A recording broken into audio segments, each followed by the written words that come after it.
Gladys Walcott. We're so glad that we're able to do this interview with you on this cold Tuesday, February 19th, 2013. I'd like for you to begin by telling me about yourself and the history of your family.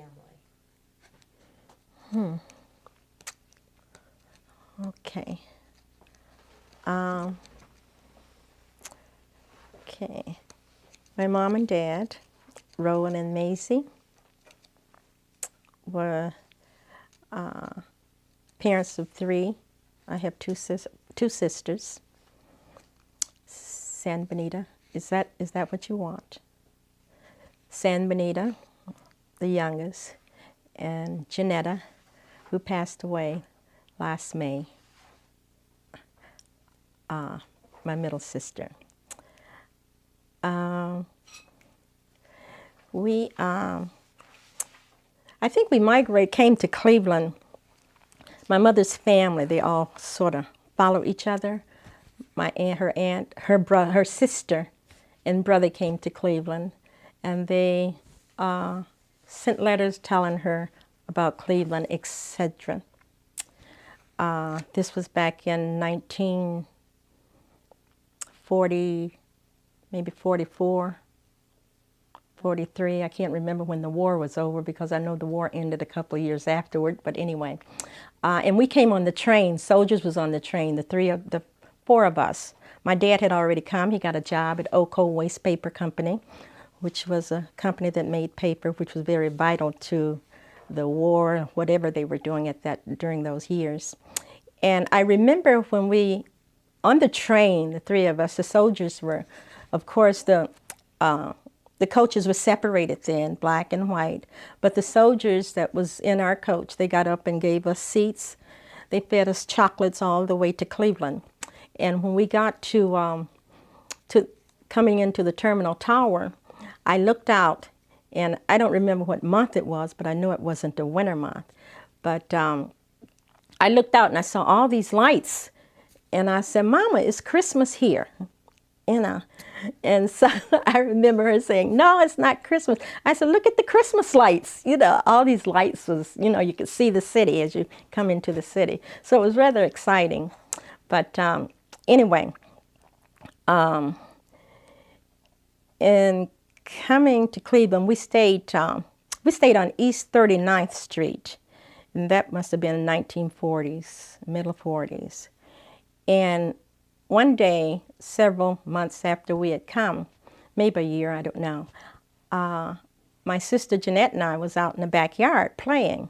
And so Mama says, "Well, what are you doing?" I said, "We see some squirrels." And she said, "Squirrels?" She said, "Yes." So we was out throwing rocks at these, what we thought was squirrels. But during those years, they had torn down the apartments on East 40th Streets, and all these rats had migrated over. so we thought they were squirrels. In the meantime, my youngest sister, San Benita, Mama had refused to put her in school because she wasn't ready for her to go to school, because she wasn't sure about Cleveland. And so when Mama found out these rats were there, she went right in, she packed her clothes, packed up, and we went back to Arkansas. And my dad, he was so upset. I could remember him being so upset with my mother. And she says, "No, I'm not staying here. I'm not keeping my girls here with all these rats. No, no, no." But anyway, it's a funny story. So we stayed in Arkansas with my grandparents for about a year before he found another decent place for us to live. Because during those years, they would not rent to families with children that much, and not in the decent neighborhoods. And my dad was scheduled, I believe, to go to the military. And the reason I can remember that, because I think people he worked for sent some letter that he was the only one that, even though he had this just 5th grade education, he was the only one that could operate some of these machines at that company.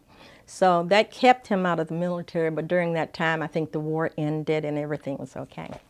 So Anyway, after that, I guess that's when we started to migrate to Mount Pleasant area for the better schools and better neighborhoods and that kind of thing. In the meantime, we were still going to the Mount Olive, to the Church of God in Christ, which was on 38th and Scoville, and I think I mentioned that already, that we moved to the location that we're at now.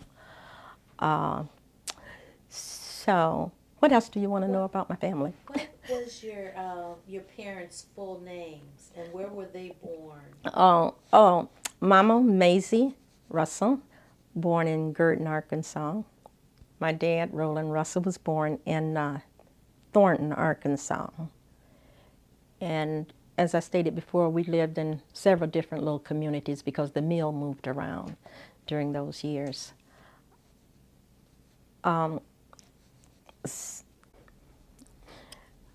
So we lived in several small communities, I would call them, in the state of Arkansas.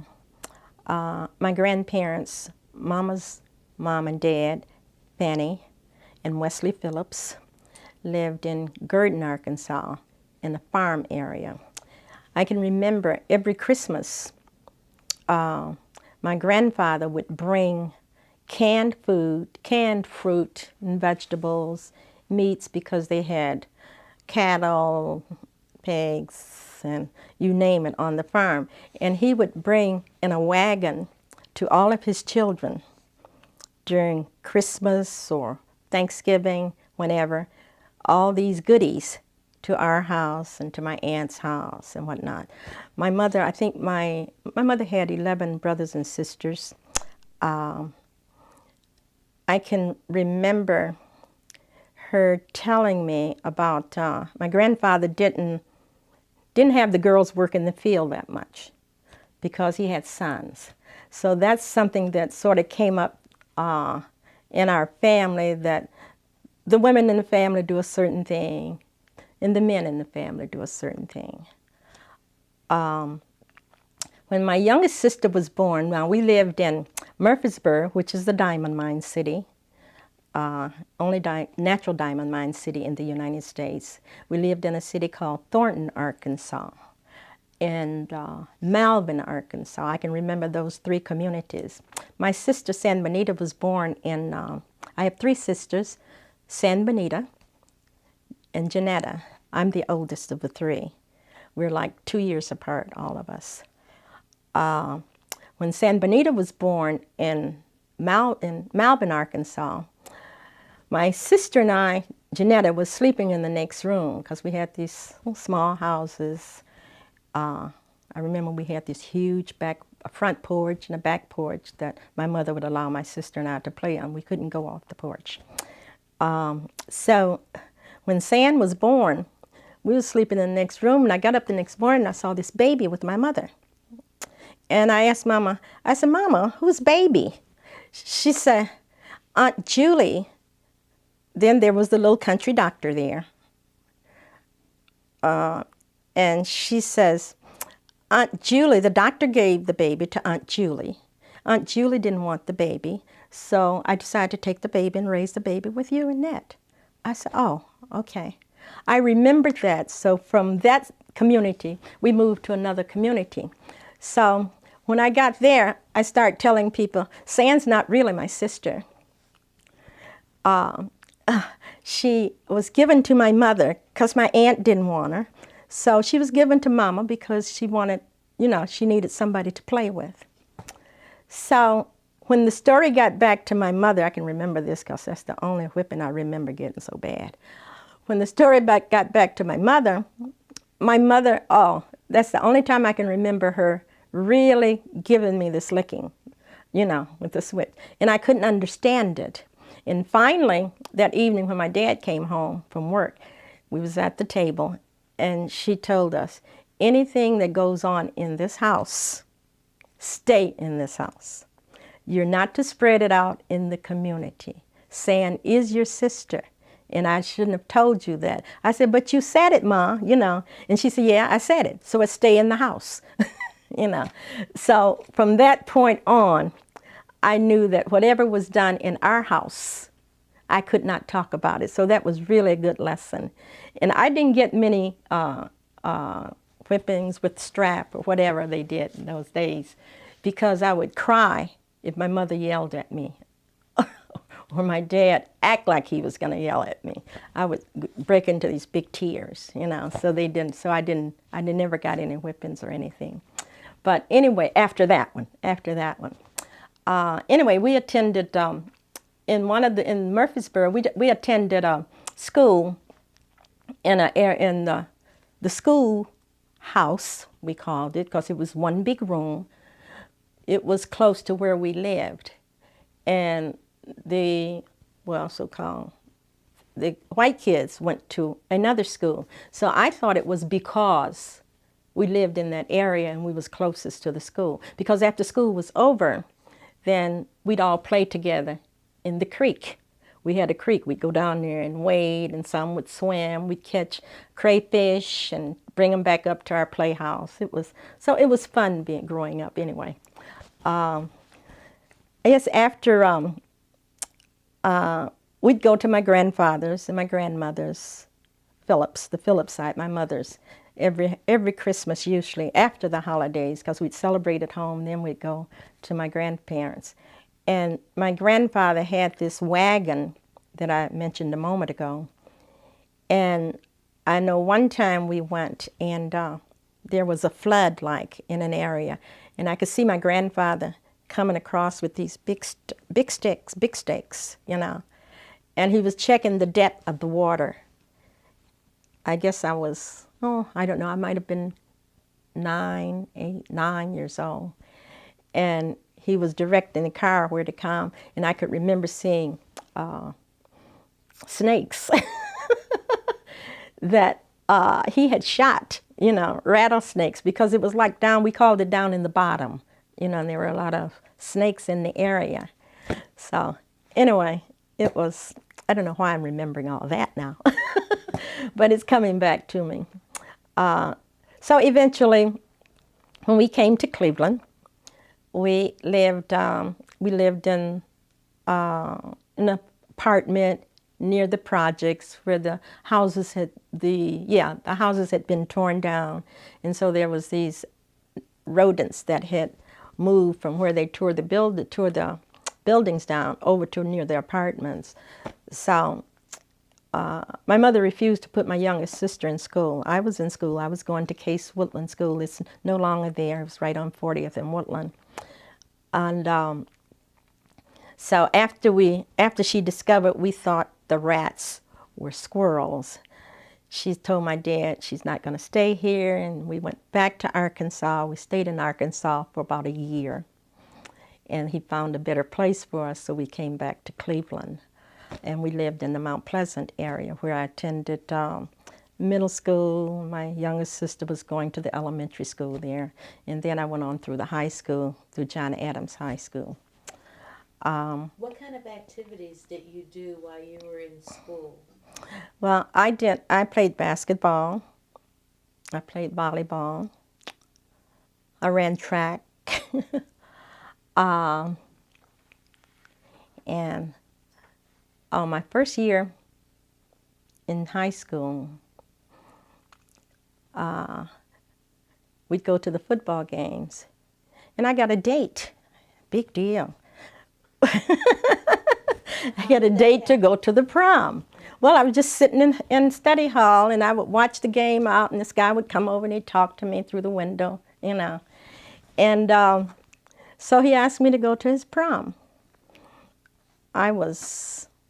Was I 15? I was 16. Yeah, I was 16. And so my mom and dad said, yeah, you can go, but you have to be back by 12. So I went to the prom, and of course all my girlfriends was teasing me that I was going with this older guy because he was graduating, and I was going to his prom, and I just got to high school. So of course, I don't know, after that it seemed like I went to a prom every year, but nevertheless, he went off to the military. His name is Edward Johnson. He went off to the Marines. When it was time for my prom, He was going to come home, but he didn't get there the day before the prom. So by that time, I had got another date because I didn't trust that, which was my children's father. You know, and to just get back into that is so strange. He called me. He calls me now every Valentine's Day, every Mother's Day. He used to write. He wrote the music for the Cosby Show, you know. And so one time he called, he asked me if I would go to Africa with him because he was going back to Africa. This was after my husband and I separated. And at first I thought, oh, that would be good, you know. I get Mama to take care of the kids. My sisters would take care of the kids. And then he called back and he said, you remember that time when you stood me up from the prom? He said, you know, I think about that a lot now sometime. I said, oh. Okay. And so when he called back, I said, I'm not going to Africa with you because you might take me over there and leave me. But anyway, it was a funny story. But he's a nice guy. He's nice. He calls, you know, to see about the family and everything. He's divorced as well. But okay, coming back to Cleveland. Okay. Before you came back to Cleveland, you were in school and you were saying that there was a separate, you know, the white students went to one school and the blacks went to another. Can you recall any other situations where, you know, any Jim Crow situations? You know, I didn't even realize anything about prejudices until I came to Cleveland. And I guess we were just so naive because we would play together. And I knew that the white families, my dad raised chickens, by the way. The white families would come down to get eggs. And I think was sort of a bartering kind of thing. And my mom, we would get milk from them. So they'd trade off. So they would come for the eggs, and sometimes we'd go to their house for the milk. And they were very friendly with my dad because, as I mentioned a story earlier about they had to hide my father. That's the only thing I can remember is what he told us. Now, when I came to Cleveland, I started to realize the prejudices because I wanted to go to Clark Restaurant. They had a Clark, I think that was the name, and it was downtown. And there was one right here in East Cleveland where the best steakhouse was. That was Clark Restaurant.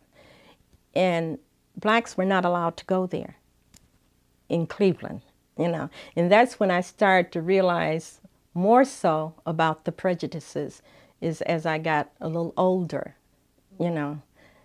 Not in Arkansas. Here, not in Arkansas. Mm-hmm. But you started to talk about a situation when you were in Arkansas that your dad encountered. Yeah. Can you tell us about that? Yeah. Now he would just tell us that I was a baby. I was younger. Okay. Yeah, I was. The story goes. But the story goes. One of his supervisors, the superintendent of the mill, had told him he had to say yes, sir, to him and call him Mister. And my dad refused to. He said, well, when you start calling me Mister, I will call you Mister. And I think what my dad said, he said something about what I'm white. And so my dad told him, well, I'm the same color you are. There's no difference in our colors because there in the sun, the white folks had this tan. They had such a tan from working outside, and my dad did too, because he was light complected. And so the owner of the mill told my father that they was looking for him. There were some guys looking for him. So they took him and hid him in their area because they wasn't going to come looking in the white area. My mom said, and they put him under a bridge or something or near their house. And these were some of the white people who was was looking for him. And some of the white people who hid him. Yeah, as well. yeah, The yeah. ones that liked him. The ones that wanted liked him. him to be okay. Yeah, yeah. So that's when he left that area. My mother said that's when we left there and went to Murfreesboro. Went to Murfreesboro, Arkansas, and from Murfreesboro, we came to Cleveland eventually, and we lived in we lived in the project area on 40th and Woodland, and my mother wasn't happy with the environment there. Although we had come from Arkansas, but we had a decent little house of our own. Besides So, the living conditions, is there anything else that she didn't like, your mother didn't like about the area where you settled? um, number one, she didn't. I think it was the apartment. She didn't like living in apartments, because we lived in an apartment right across on Woodland near 39th, between 39th and 40th and Woodland, and we lived upstairs in this apartment, and she didn't like living, coming out of her door. That's what she would tell us, and going, she could see right into the other door and people seeing right into her house, so she moved out of the area. Well, he found a place that would take children and move. At first, though, before he got the nice place, we lived in on what did we call it? 105. They called it Jewtown. They called 105 like Pasadena, the Glenville area. Yeah, they called it Jewtown. So until we got the house, we lived in a house where she had to share a kitchen, and that was a very bad experience for Mama. So my mother had some really set ideas about what she wanted and where she wanted us to be, and that kind of thing. She let me tell you about when she met my father. Her brothers played baseball, so my dad came to the baseball game, and Mama was in her getting ready to go to high school, to Little Rock High, the famous high school in Little Rock, Arkansas. But my grandfather couldn't raise 75 cents for her to get on the bus to go. He had absolutely no money. He said, Mama said the crops were bad that year, and he had no money. All they was doing was bartering and trading things in order for the families to eat in the area. And so she met my dad and started talking to him, of course, about going back to school. And I guess he courted for a little while, and he said, well, I'll send you back to school if you marry me.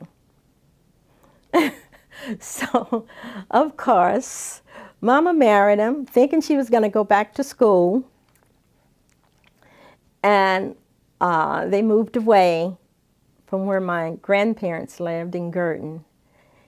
And I guess, well, it was a while before she got pregnant with me. And she said he never sent her to school. And she said for so long she held that against him that she didn't get to go to high school to graduate, because she was going to go. She was in the 11th grade, and she wanted to go to high school and graduate. And look, because she had already gone to Little Rock before to school, and she had stayed with the family there because they boarded, had rooms for high school kids and different families, and that's where she stayed. As a matter of fact, that's how my youngest sister got her name. She stayed with the family. Her daughter's name was San Benita, and so, but my mother's a bookworm. I wish I could read like her. She liked to read, and although she didn't get further than high school, she didn't even finish in high school, but she's a reader, and she had, I used to be, I'm not that much anymore, but nevertheless, she knew what she wanted to do very early in life. She's a quilter. She quilt, and maybe I'll show you one of her quilts before you leave. And my dad would cut the little squares out, the patterns for her, so she could do the quilting. And so we all have quilts that she made. And the grandchildren, whoever would buy their first house, she would make a quilt for them.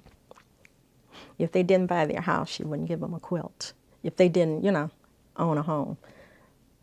Because she said, her theory was, you'll be moving and you'll leave the quilt there in the apartment. So, anyway, let's see, what else now? What else do you want to know, Michele? Well, you talked about the fact that they were playing baseball. Was it with the Negro Leagues, or was that just part of their high school, or just a group of them got together? Group of the families, okay. The youngsters would get together and play baseball, and they'd have this big baseball game. Of course, all the families would come out, and they'd bring baskets and food, like a picnic basket, my mother said, and they would play. Her brothers played baseball because she had, six brothers, and they played baseball. And the girls would always go, and of course, Mama was quite a pretty lady, I imagine, when she was younger. And so she'd tell us, she says, I already had a boyfriend. I don't know why I married your father. Just because he promised to send me to school. Well, let's hope that there's a lot more to it. There was, for them to stay together 75 years. Yeah. So yeah. Looking back, if you were to put a label on your childhood or various places where you lived, if you want to do it that way, how would you characterize it? Stable, unstable, happy, unhappy, or? We was happy, I remember one of the deacons in church, they was over once, and he was talking about, he was from Mississippi, I guess, and he was talking about how they would be hungry in their family, and Mama said, we've never been hungry. And so he says, I can't believe that. She said, but we've never been hungry. I've never been hungry. None of my family have never been hungry, because whoever had, we'd share. I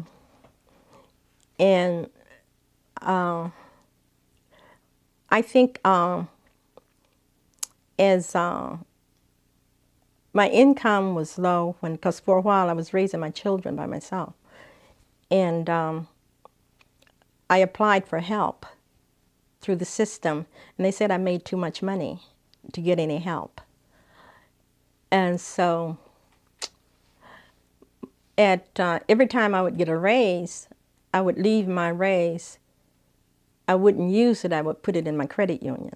I wouldn't take my raise. So as a result of that, every Christmas or when school would get started, I'd have a few dollars and I'd take the kids shopping, etc. So they thought we was rich. They, and even when they were younger, at Christmas time, with the 4 boys, I would say, now, you guys decide what you want this Christmas, and I'd buy one big thing, pool table, ping pong table, whatever it is they wanted, that they could share. And then they would get all these other little gifts, and of course the other families would share gifts with them. But I can't think of anything I regret about my childhood. And sometimes I'll ask my children that, and they say, no, Mom. So the only thing that my sons accuse me of is spoiling my youngest son, who didn't leave till he was 33 years old. Oh, okay. But I have no regrets about, I think the path that I've gone have helped me to be the person that I am today as I look back. Even though I never had a lot of materialistic stuff, but I've always had what I needed. And what I didn't have, I couldn't miss, you know. So, and that's what I tried to pass on to my children, you know. Now, be satisfied with what you have and thank the Lord for that, you know, because if you look around you and see how things are going with some other folks, then you really should count your blessings. That's a wonderful legacy that you leave for your children. And I want you to talk about your children, but I want you to go back just a little bit during the time we've had here together, and you were talking about when you settled in East Cleveland. Okay, so what are your fondest memories? What are your earliest memories of East Cleveland? And tell me what life was like then for yourself, your family, as well as what the political climate was like, the physical landscape, anything that you want to say about your earliest memories and when that was. When did you? Okay. We came to East Cleveland, rather, in 1964.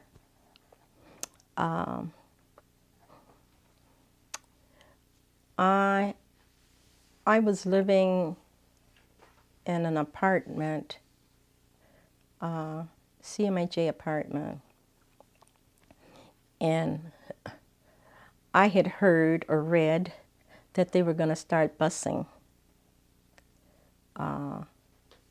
school-age children in order to integrate the schools. And as I thought about that, I could not see not being able to get to my children in 5 or 10 minutes from home.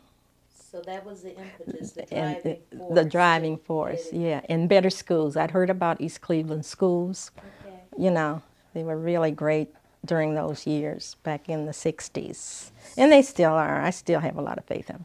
But so how many children did you have at the time you moved to East Cleveland? What were their names and ages, if you remember? Okay, I have 5. My youngest son was 4. Kenneth was 4. Pam was Pamela, my oldest. She was Pam must have been about 11, 12. And then there was Keith. They're just 9 months apart, so they're almost like twins. And the next was Dwayne and Gregory, and then Kenneth, the youngest. He wasn't in school. He hadn't started school, of course. The other 4 was going to Mayfair Elementary School right here on the corner, which I love the idea of, you know, I could walk to school. I was working, and I was working on 103rd in St. Clair at A&P, Atlantic and Pacific Tea Company. I was a bookkeeper and head checker. And for PTAs and for school counseling and whatever I needed to be at school, my boss started, when I first started, he'd say, "Do you have to go every time you have a meeting?" I said, "Yes." I said, "I've done all my work, so I'm leaving." And the assistant could be in charge. But that's what I loved about being close to the schools. I remember during the 60s when they was burning Huff and all the things was going on in the Huff area. My youngest son, Kenneth, came into the kitchen. And I guess my husband was watching TV, the other kids was doing their homework or whatever. And so Kenny ran in the kitchen and he was yanking on me and he said, "Mama, Mama." I said, "What? Are we black or white?" I say that, and then I realized, I said, that's a conversation we never had together, whether, you know, who we were, color, etc. And I said, we're black. He says, they're going to burn our house down. I said, no, you're not going to burn our house down. That's not even near us, although it was right on 125th.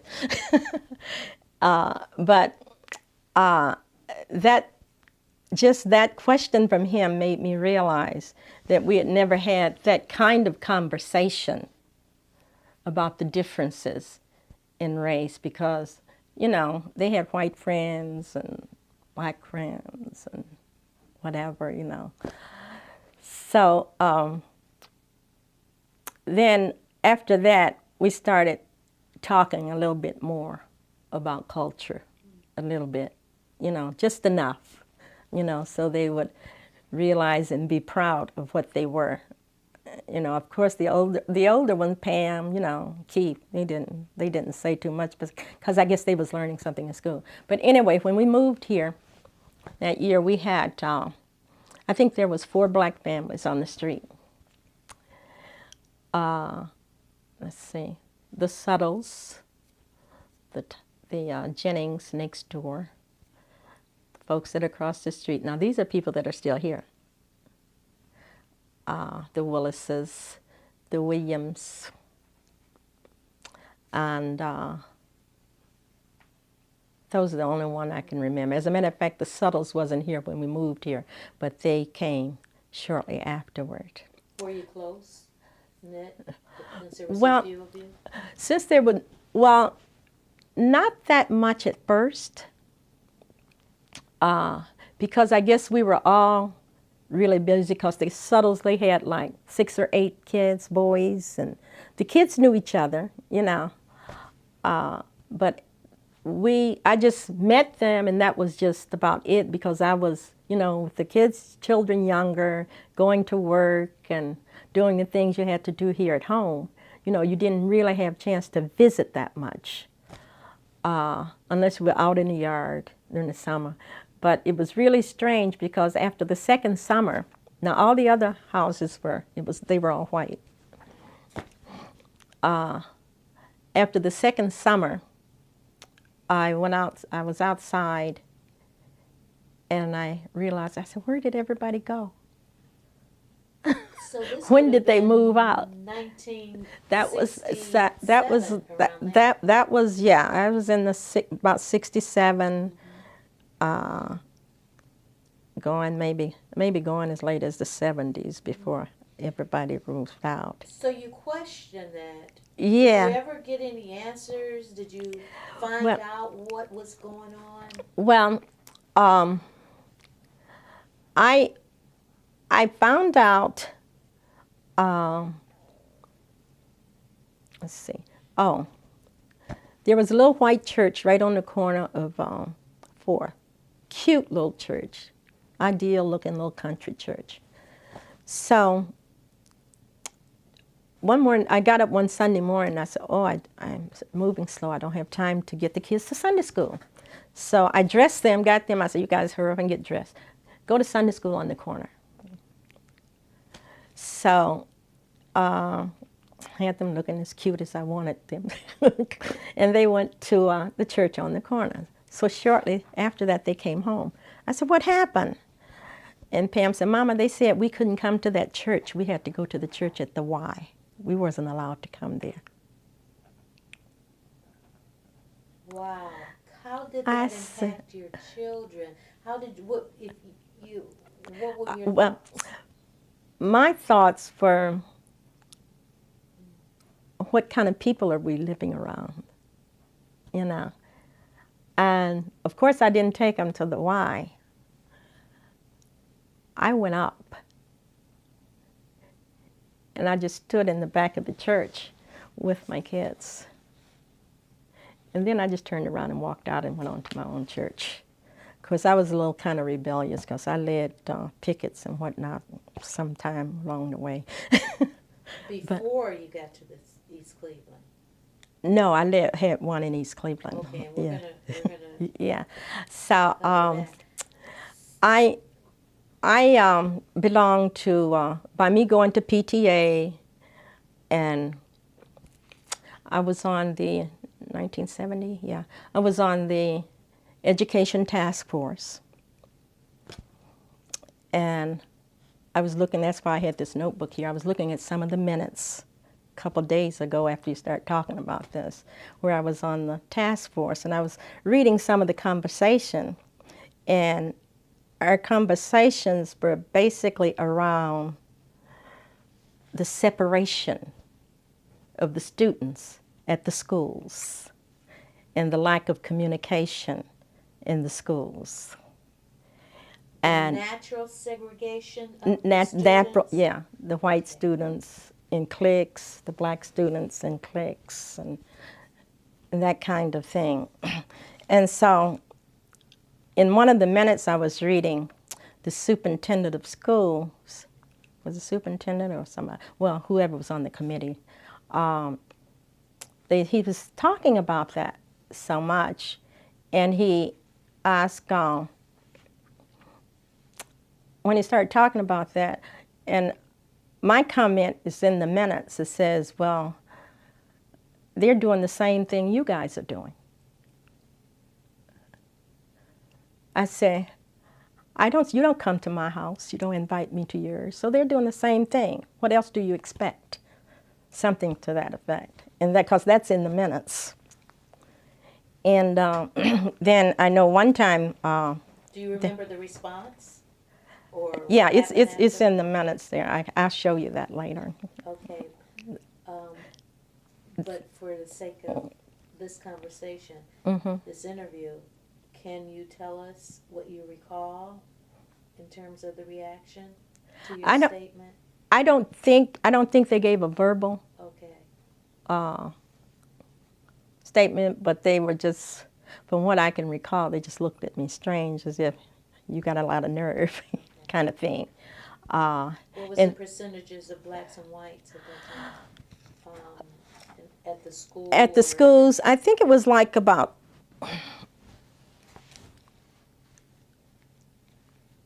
60-40,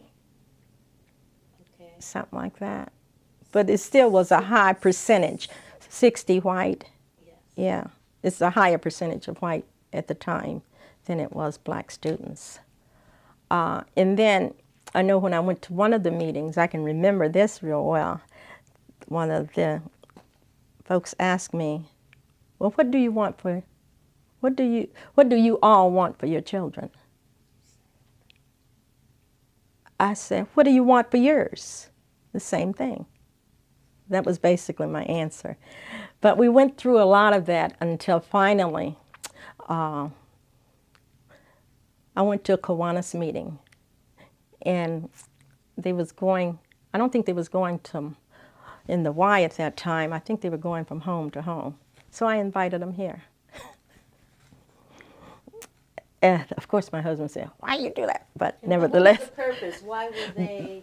Well, because I was trying to show, well, they wasn't meeting, I don't know whether, I can't remember whether it was a special meeting that they was meeting in homes. Okay.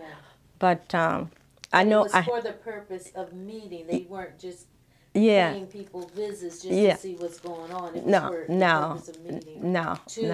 To tackle the racial divide. Right. Okay. That's the word. So anyway, I did that, and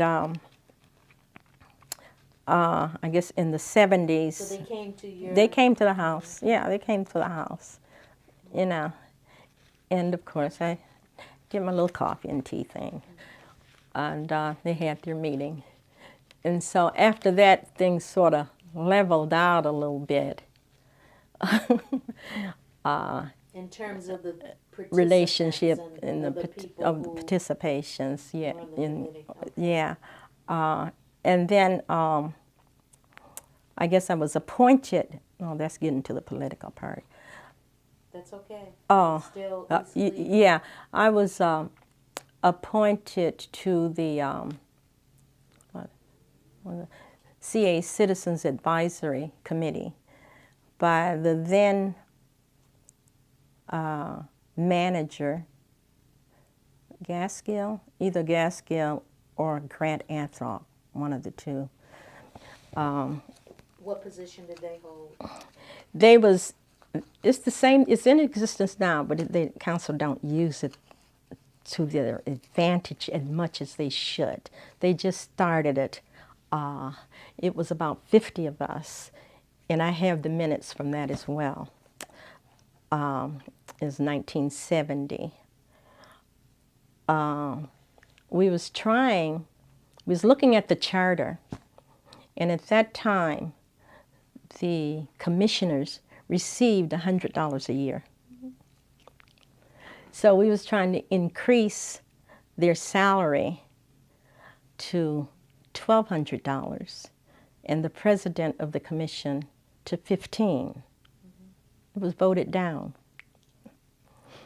So I believe when I went on the commission in 1983, I believe we was getting $100 a year then. How many commissioners were there? 5. And there was a proposal to have 7. So, and there was also a proposal to break the city up into wards. And that was all turned down. So all the things that they're doing now, it's not new. You know, folks think that's something that they just thought of doing, but that was in 1972, 1970, and I have all that in the minutes.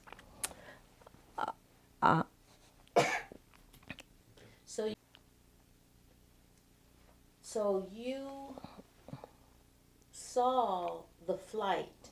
I saw the flight. When did you, and you, did it seem like it was really overnight, really quickly? It was. And how did that make you feel? You saw people moving out, people moving in.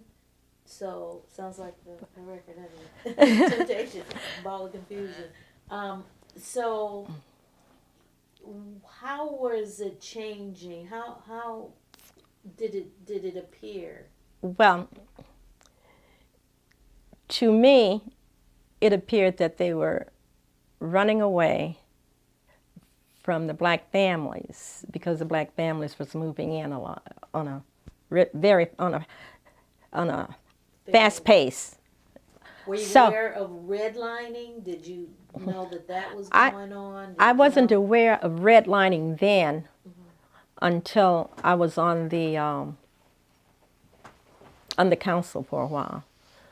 But my feeling was at that time, that's why I worked so hard in the community, trying to be as involved as I could, is my feeling was I can be better than them. You know, this can be an ideal black community. So if they want to go, let them go.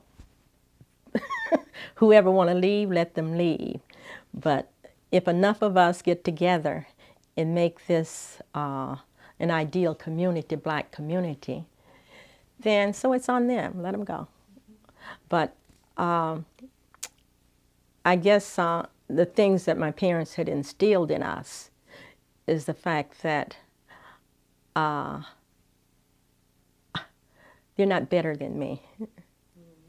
If anything, since I have to work harder to get there, I'll be better than them. Because it's usually much more difficult for a black to get in certain areas because they have to be a level above, you know. Well, that's my perception of it anyway. But it was a white flight, you know. And the thing that I learned later was that there was a lot of corruption.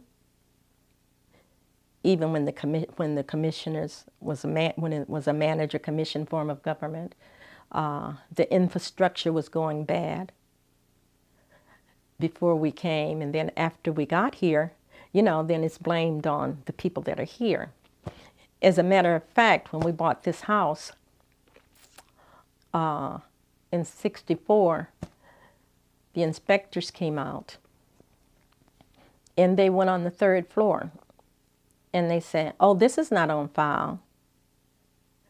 My 3rd floor is complete. Kitchen, 2 bedrooms, living room, complete baths. Now, the families before us rented it out, but it wasn't on file. But we had to pay to keep it as it is. As a matter of fact, I still pay, and nobody lived there. I paid all the while my children was here, because the kids couldn't move up there, because, well, you imagine five of us down here. They couldn't go up there until they were 16. The boys went up when they were 16, but my daughter never did want to stay up there.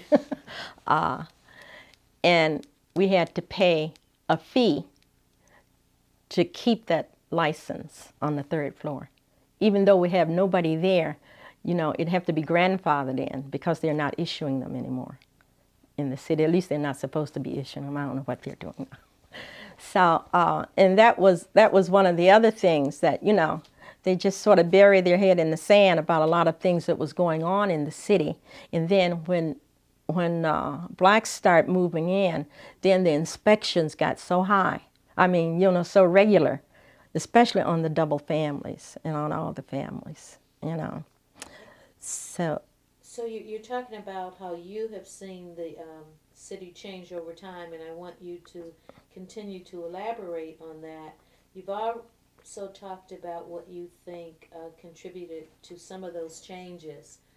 Was there a lot of, did they sell their houses, or were there a lot of absentee landlords? Were they rented the house from They were selling the houses. They were selling the houses, yeah.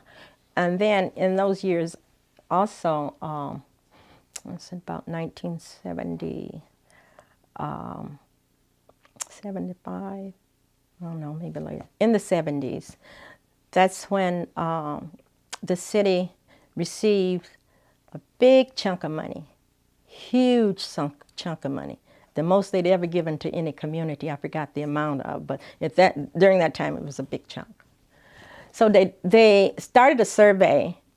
As a matter of fact, I walked the street interviewing people, because I would always participate. I'd get out there, even if I was working, come from work or wherever, you know, and interviewed people about moving on Hayden Avenue.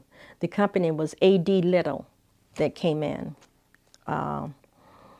It's a planning company. They demolished the buildings on Hayden, because on Hayden Avenue we had savings and loans, we had a bakery, we had grocery stores. We didn't have to go up to Superior and Euclid or up to Severance, because we had everything right on Hayden Avenue. You know, because I never remembered having to go to them. I could send my kids to the store, you know, there was a Lawson's on the corner where those stores on the corner of 2nd. I don't know if you know about Lawson's.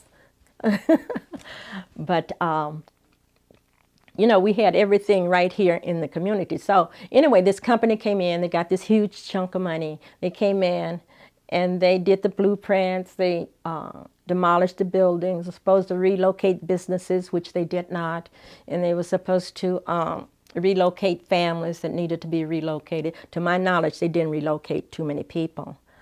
And as a matter of fact, the land stayed vacant on Hayden for a long time. The commissioners that were on board at the time, was May Stewart, Wallace Davis, Edith Head. I can't think of another person. I have it in the minutes. And this is what period of time?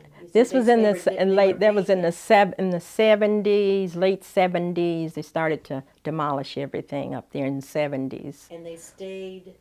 They stayed vacant until, I can't remember the year that Silverman's came in. Okay. So around that time. Around that. And what was the reason that was given to the demolition? Was it condition of the structure or probably maybe that conditions of the structure, but to me, they were historical buildings, and because they opened an office up right on Hayden, right across from where the old laundromat is on Hayden, on Doan and the other street next to it. But anyway, the office was up there because I would on my off day, I would go in there and work. And we came up with the Helen S. Brown Center, you know, during those days, because I worked with Miss Brown, who was the founder of Helen S. Brown. I worked with her. And Carolyn is another gal. I can't think of her name now. But anyway, and then they were supposed to build this multipurpose center over where MLK is now. Years pass, no buildings going up. And then all of a sudden, the money had got away. And they was down to just not as much as they needed to build the multipurpose center, because it was supposed to have been something like they have in Cleveland Heights now, in all that land over there. So, to keep it from getting away completely, they threw the shell of a building, which I hate MLK Center, because it's not what it was supposed to be. You know, it's supposed to have been a skating ring, because, you know, when, I don't know if you guys were here, but, you know, my sons used to go ice skating. We had a public swimming pool, public pool. And where was this? Over there where Chambers is now. Chambers Elementary Yeah, School. yeah. Do you remember the street? On Shaw, right on Shaw. Okay. Yeah, and I remember one year I bought the guys hockey sticks, and someone came in and said, "Black kids don't play hockey." I said, "My sons play hockey because we have a skating ring, ice skating ring, you know." And they was good at hockey, you know. Anyway, I think East Cleveland was the only city, small city, that had a public swimming pool. Plus, we had a pool at Shaw High. Now we have no pool. Well, I thought about that for a long time, but there was so much going on in this community, as small as it is, until it was, to me, it was the ideal place to live. And that was before the white flight, the earlier part of white flight. I mean, what period of time were we talking about? Well, the white flight took place so quick until it was after the white flight. It was still ideal. Yeah, because when I got on the commission and then the council, I would go to the National League of Cities and talk about our city. And people was amazed at the things that was going on here. As a matter of fact, I was treasurer of the Greater Cleveland Suburban Council with all the other suburban communities, council, not Cleveland. Cleveland wasn't involved at that time, but it was all the suburbs. And they would have their meetings at like Palmer and other places, you know. And so after I became treasurer, I said, well, we're going to have the meeting in East Cleveland. And they said, well, somebody in the meeting said, well, that's too far. I said, it's the same distance from my place it is to your place. I said, I'm not coming to another meeting if you can't have them in East Cleveland. And when they came to East Cleveland, they had heard so much garbage about the city until they were shocked. Where did the meeting take place? At City Hall. At City Hall. I had it in the council room. We had a conference room up there. Well, the chief's taken our room up. I don't know how they let that happen, but nevertheless. When I was on council, I said the council needs a room to have citizens come in, to have our meetings. We need a room. The mayor at that time was Mayor Davis. He says, well, we don't have a room. I said, okay. So the next meeting he came to, he said, what you going to do? I said, we're going to take your office. He said, what? I said, yeah, because this building belongs, the council have the last say-so about this building. I said, so if you can't give us this room, we'll take your office and you can take this room. So, of course, we made the move.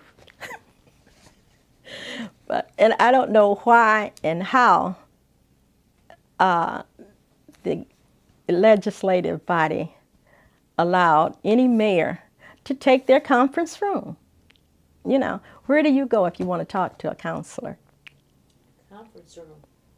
What conference room? Right. Oh, They don't. there is. No, they don't have a room. So we had a private. We had a room. Mm-hmm. Yeah, we had a private room that I could, because I would go up to City Hall practically every day, every other day when I was president, of course, and when I was on council. And I needed a room to work in and to keep all my papers. I wasn't going to lug everything home. Mm-hmm. So I don't know how they manage now. I really don't. That's what I tell Joy. I said, I don't know how you guys manage now. I said, it's crazy, you know. What years did you serve on council? How many times re-elected? And you already mentioned that it was mayor under Mayor Davis. All of Mayor Davis and city managers. We had city managers like musical chairs. That's because the council appointed the manager of the city, and it only took 3 votes. Okay, if 2 of those people didn't like the manager and the other person moved over, we could fire a manager of the city when I first went on. And that's what was happening. We had maybe 5 or 6 different managers because of the politics. So as a result of that, plus we wasn't getting our piece of the pie from the county.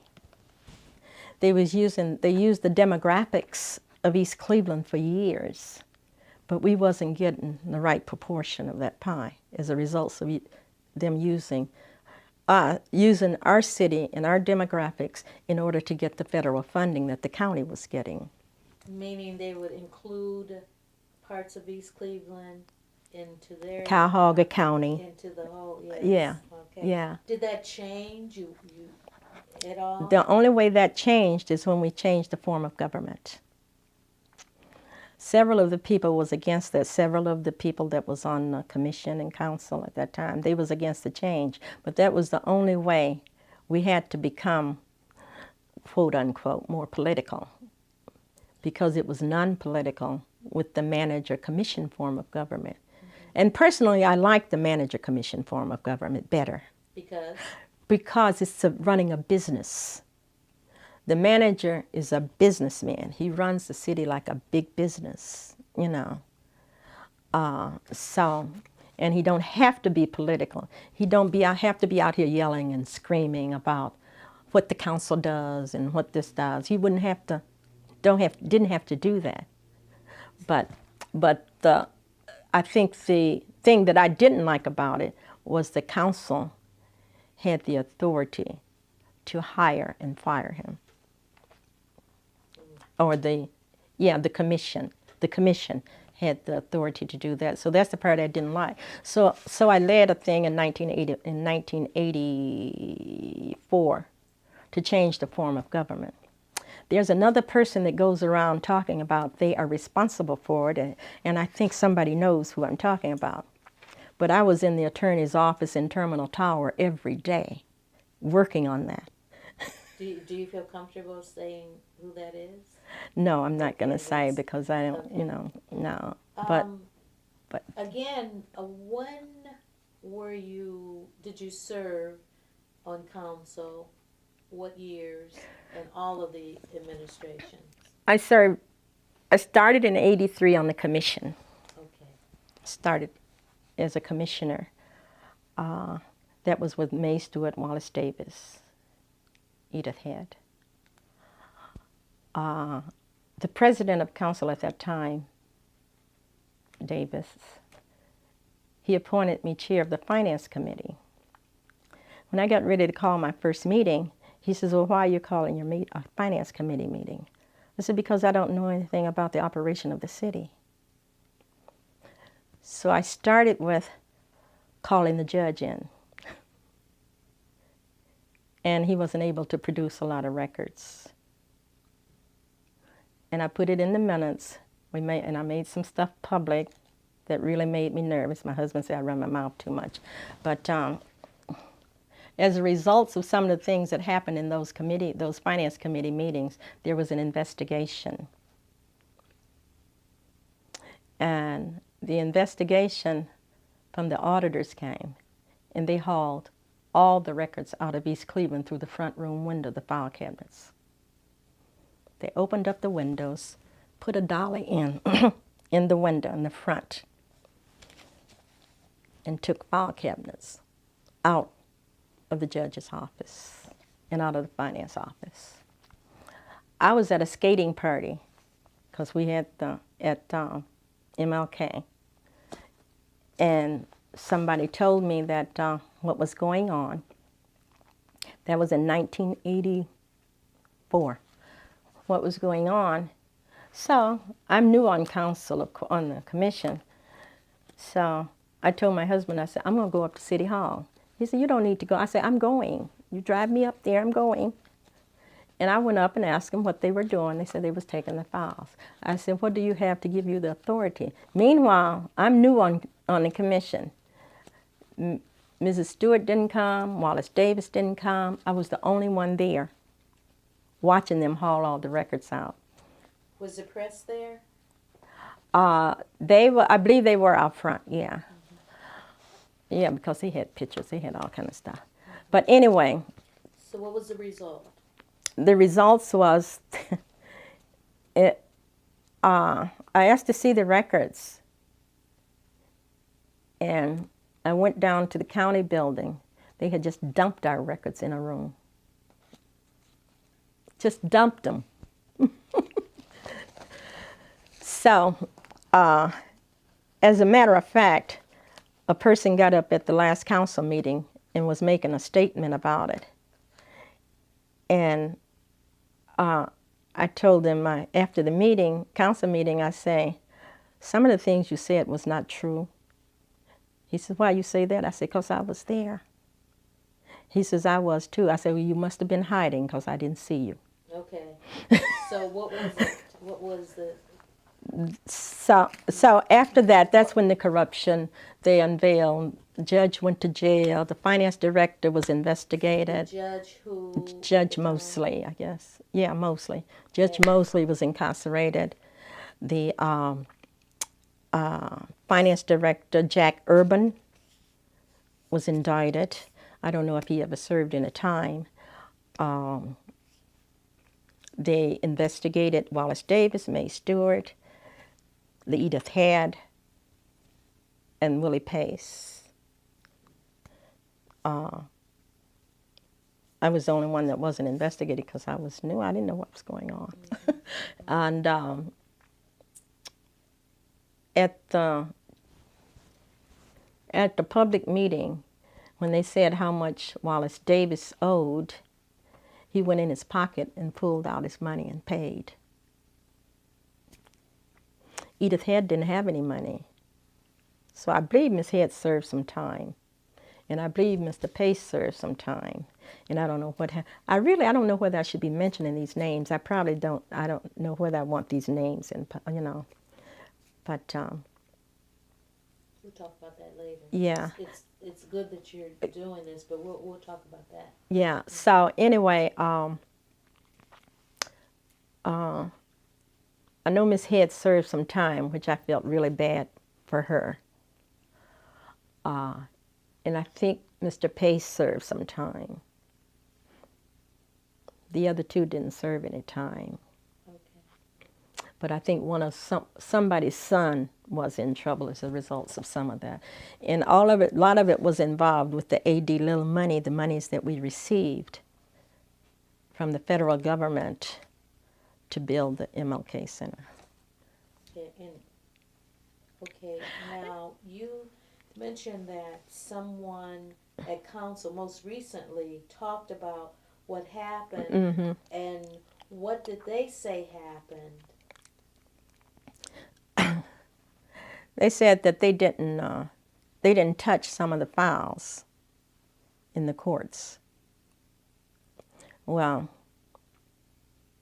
I know that the files some of the files in the courts was taken out through the back door, sneaked out of the back door.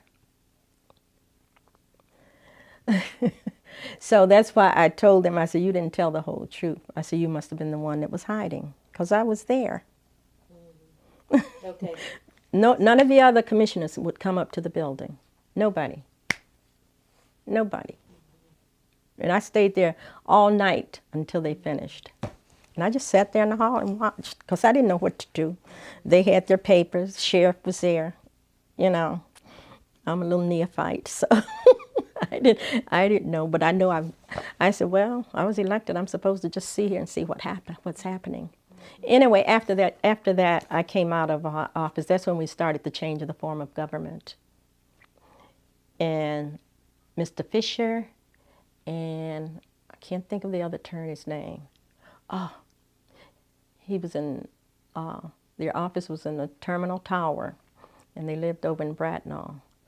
I was making trips to their home and to the office to create the change of the charter.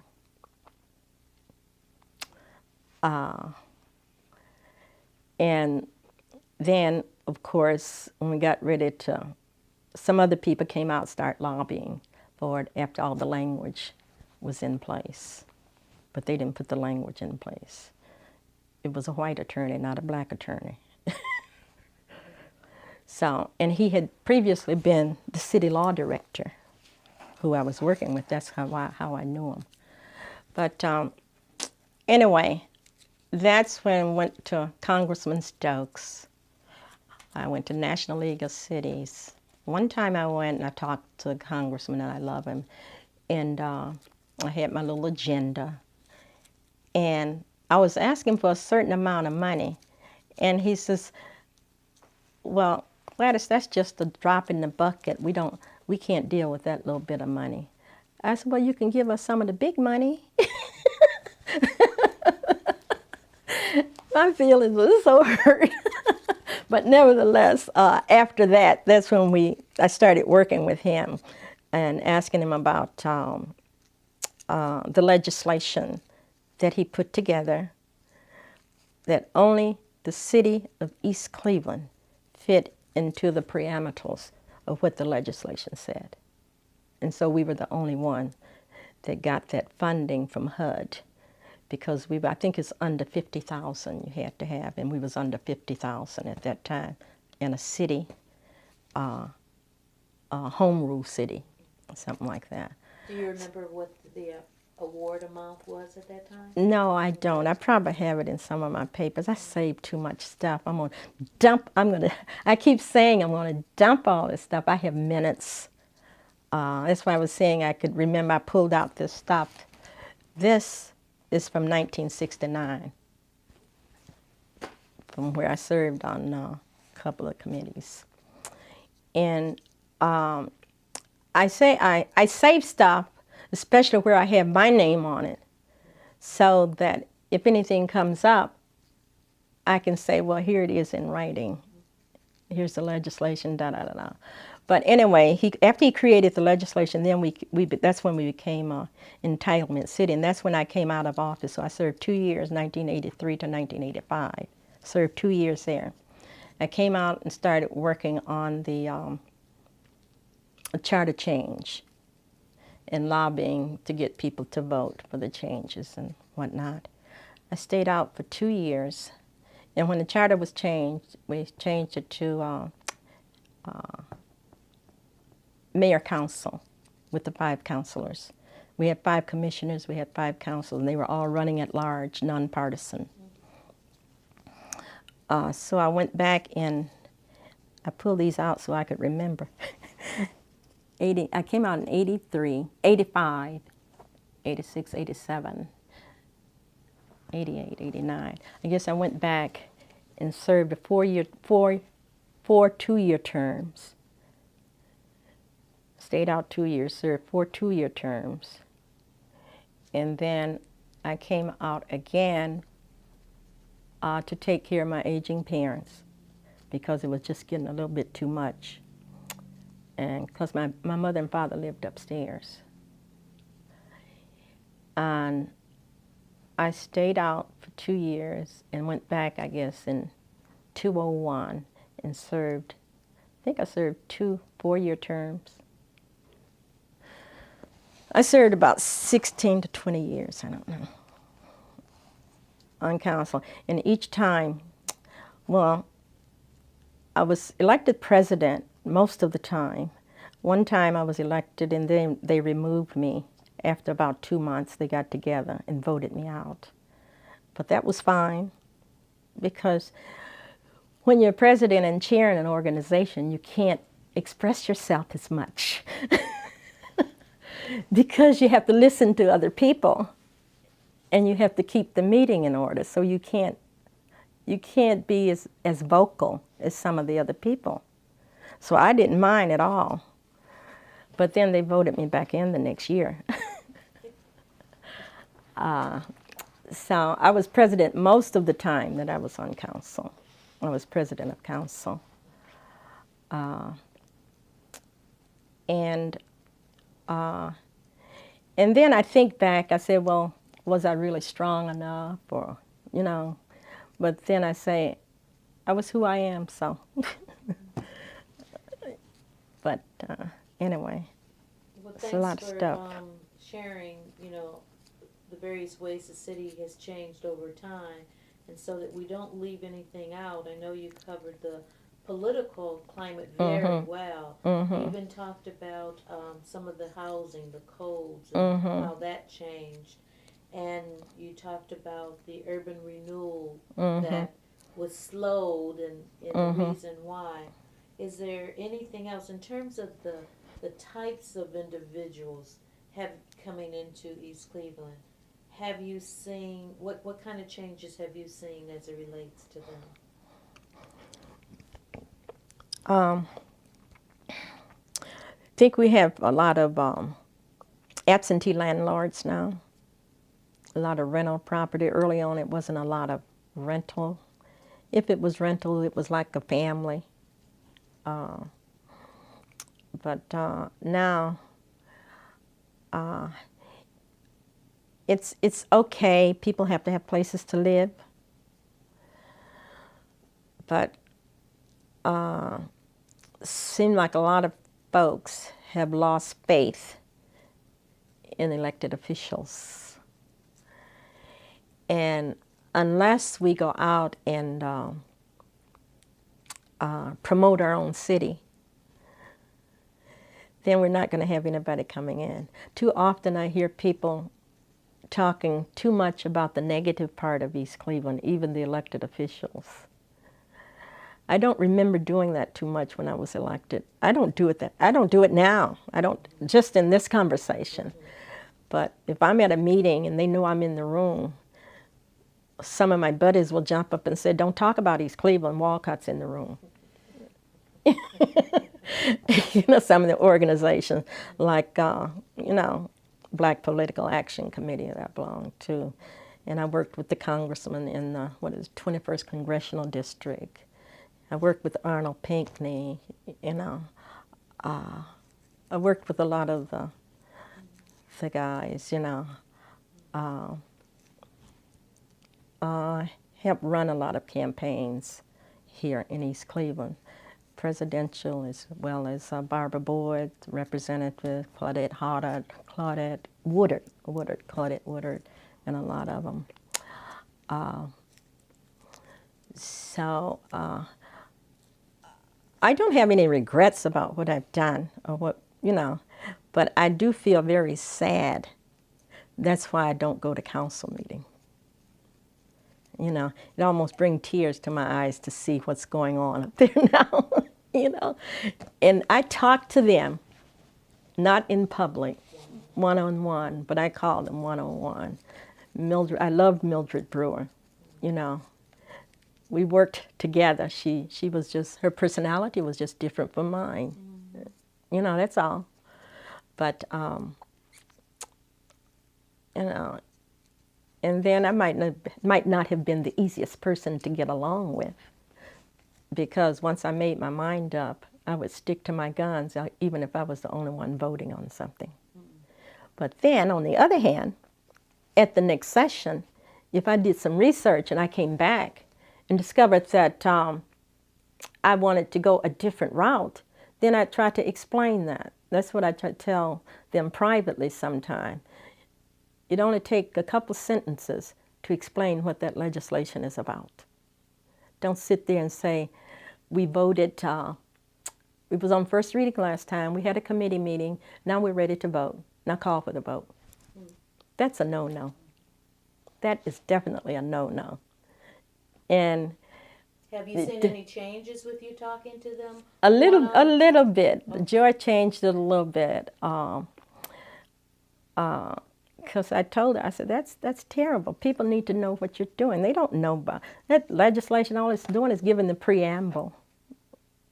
Everybody don't know what you're talking about. You don't know whether, when you say the city is receiving $2 million, well, if they're receiving it, what is the city's match from the general fund?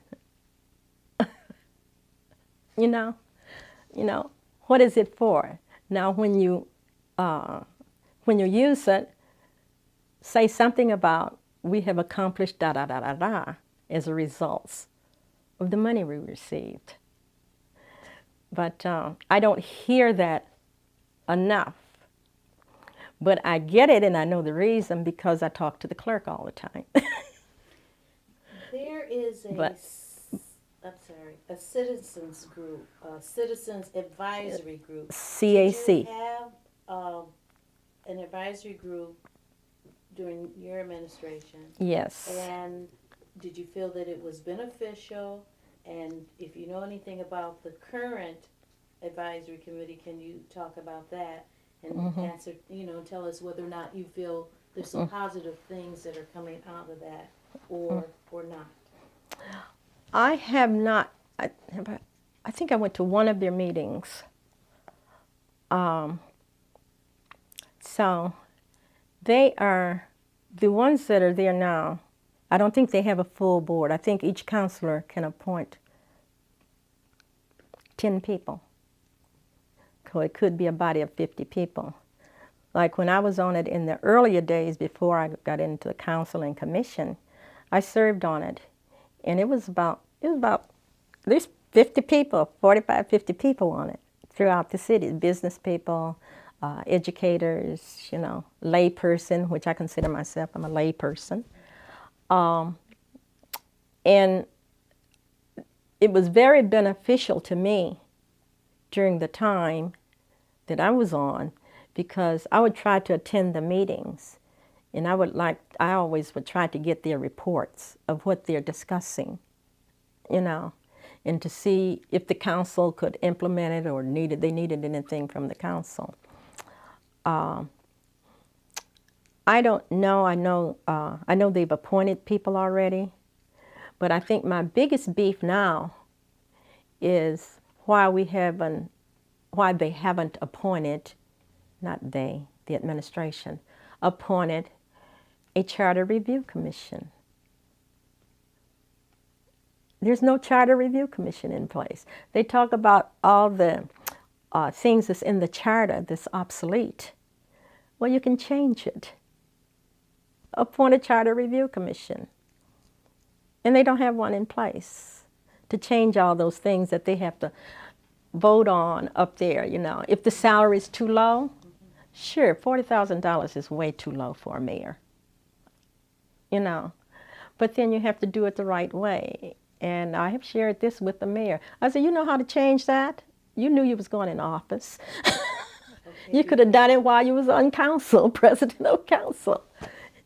And you wouldn't have all this other garbage going on now.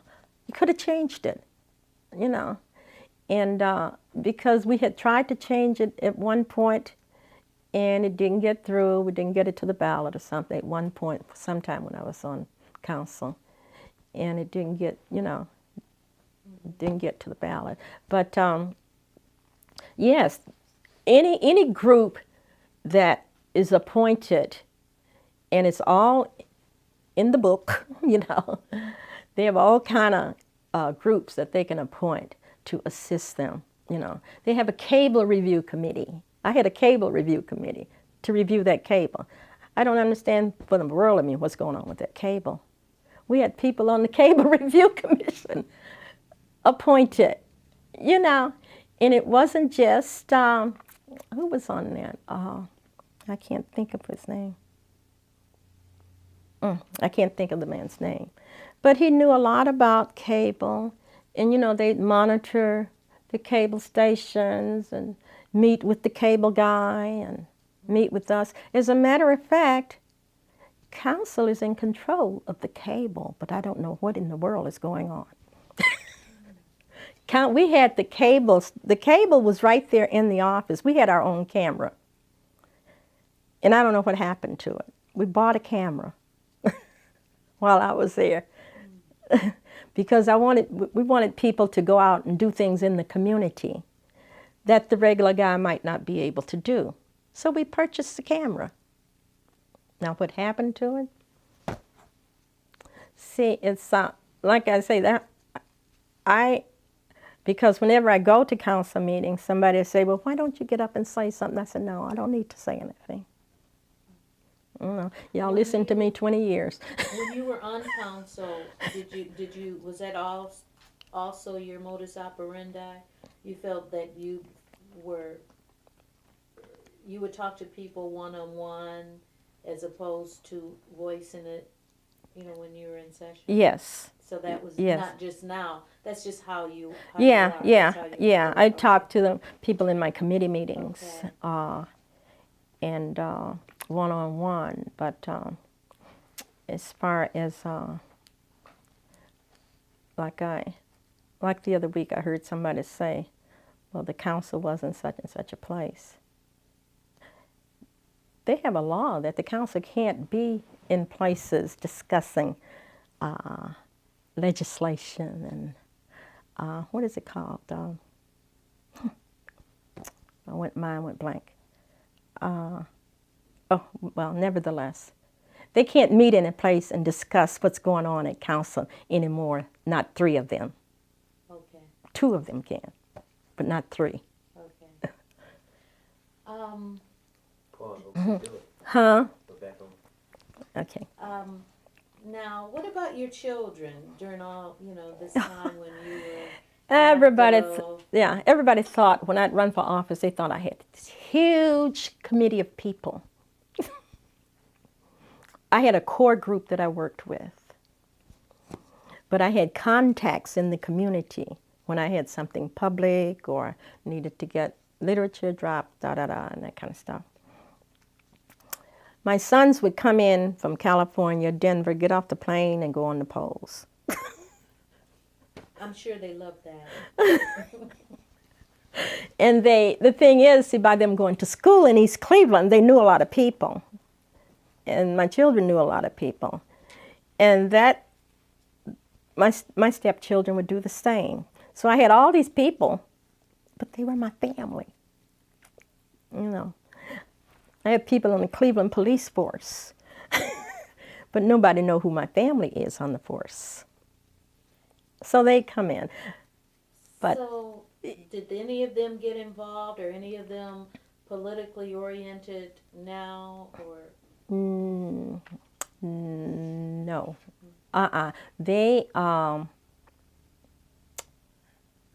who said, one of my grandkids just said he was taking political science. He might get in. He says, "I might follow in your footsteps, Grandma." I said, "Okay, that'd be good. Just keep it honest." Okay. But no, they were very supportive, you know, because with the computer age and email and all that stuff, you know, if I needed some research or whatever I needed, you know, I could contact them and they'd just email it to me. I would say I need to develop a letter, and I'm going to say da da da da da da da.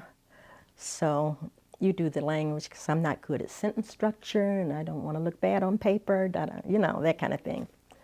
So they were very supportive, and my husband wasn't political either. He wasn't. He was involved. As a matter of fact, my second husband, Albert, he was Catholic.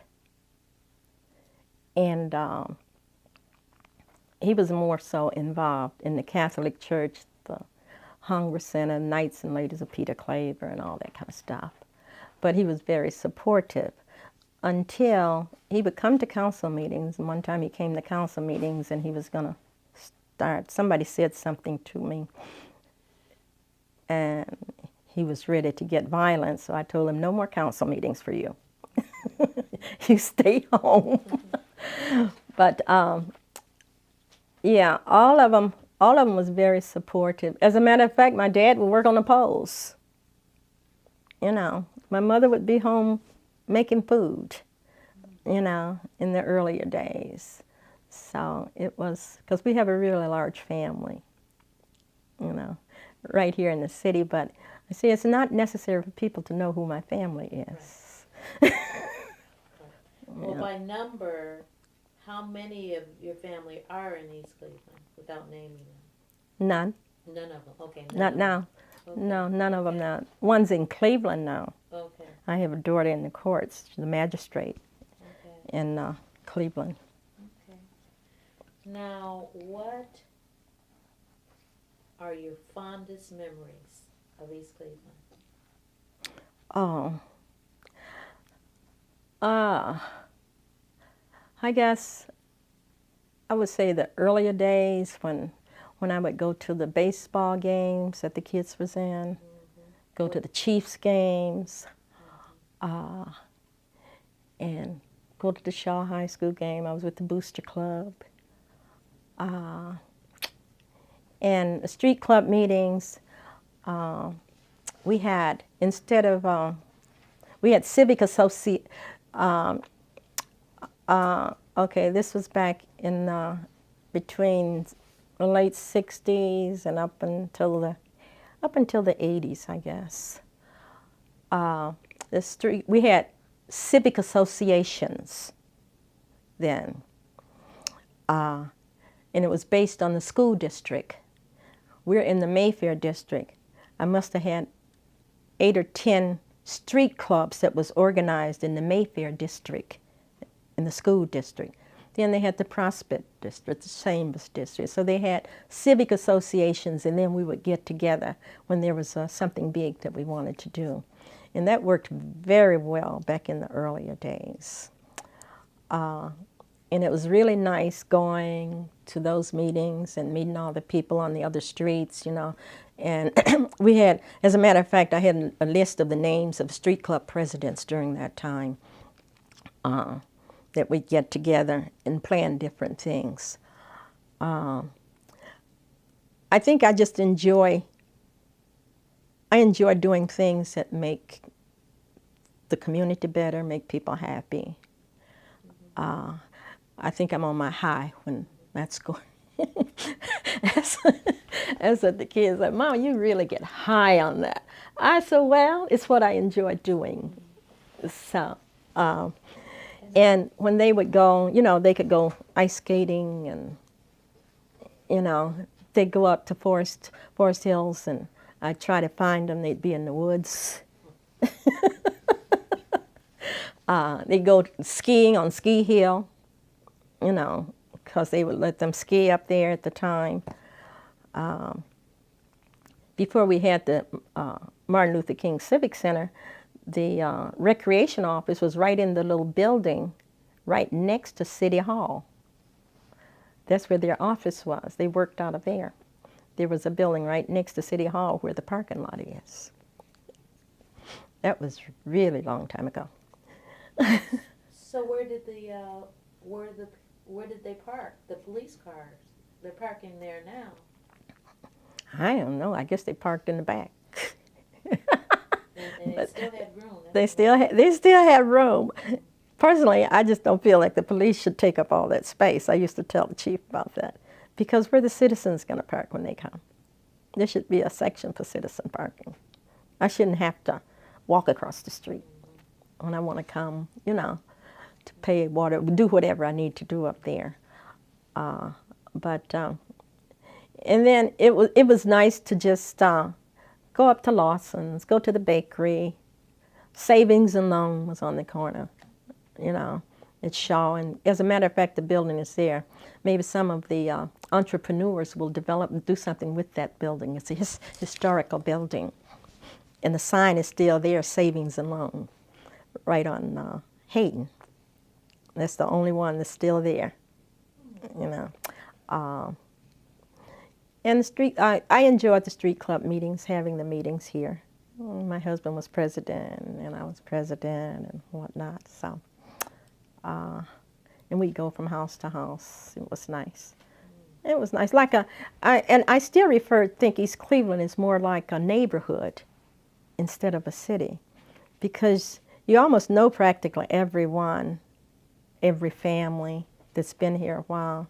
You know, as I look at some of the names that I see now and the people that I see, you know, your family's like, even across the street here, directly, diagonal in front of me. That family's been here. I guess they came a couple of years after we did. Now, there's a couple of houses on the street that either the grandchildren or the children live in, bought. And we had some company to come last summer, I guess, and they told my sister, well, all those guys sitting over there, we were kind of nervous about putting our car on the street. So we told them, you better be nervous if they're not sitting there. Because they're second and third generation. And I know them, even incidents that happen on the street when they get on the wrong road and go the wrong way, you know.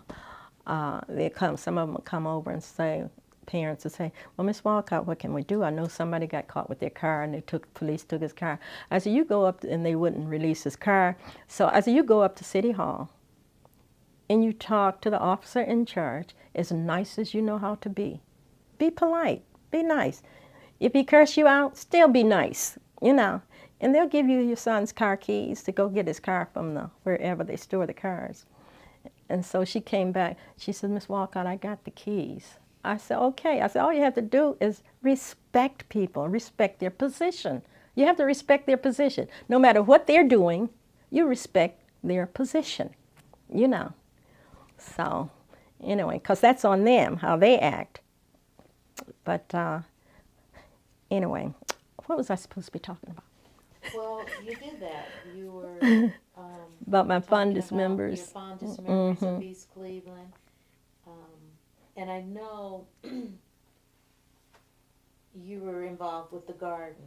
Oh, and that yeah. has to be some fond memories associated with that. Yeah. Even before, because that's when, you know, I had a garden plot in the same place. Yeah. So, tell us the name of the plot. The garden. It's EC Grows, and where it's just located. capital EC, not East Cleveland spelled out. It's EC Grows Community Garden, and it's directly across the street from Court Road Farmers Market. They've been there over 75 years. It's they're under Court Road Farmers Market Preservation Society. That's the full name of the market over there. 7 years ago, I went to a workshop, and Mark McLean called me. My dad was ill, and he said, I was home taking care of my parents. He said, come on, I think you might like to go to this meeting. And that Saturday, I had nothing to do. I said, oh, okay, as long as it's going to be a couple of hours. So I went to the meeting. It's at the library on Superior, down past 7th and 9th, down there someplace. And he and I was the only people there other than the presenter. So as a result of that, I had an opportunity to do a one-on-one with her. And she talked about utilizing abandoned properties, unused land, parking lots, and beautification of a city. And right away, a light bulb went off. I said, oh, we got a lot of that in East Cleveland. And so we had a conversation at the farmer's market. And I said, yeah, if you want to use it, use it. So we cleaned the weeds were like this. It was about 6 of us, so we started cleaning the weeds off.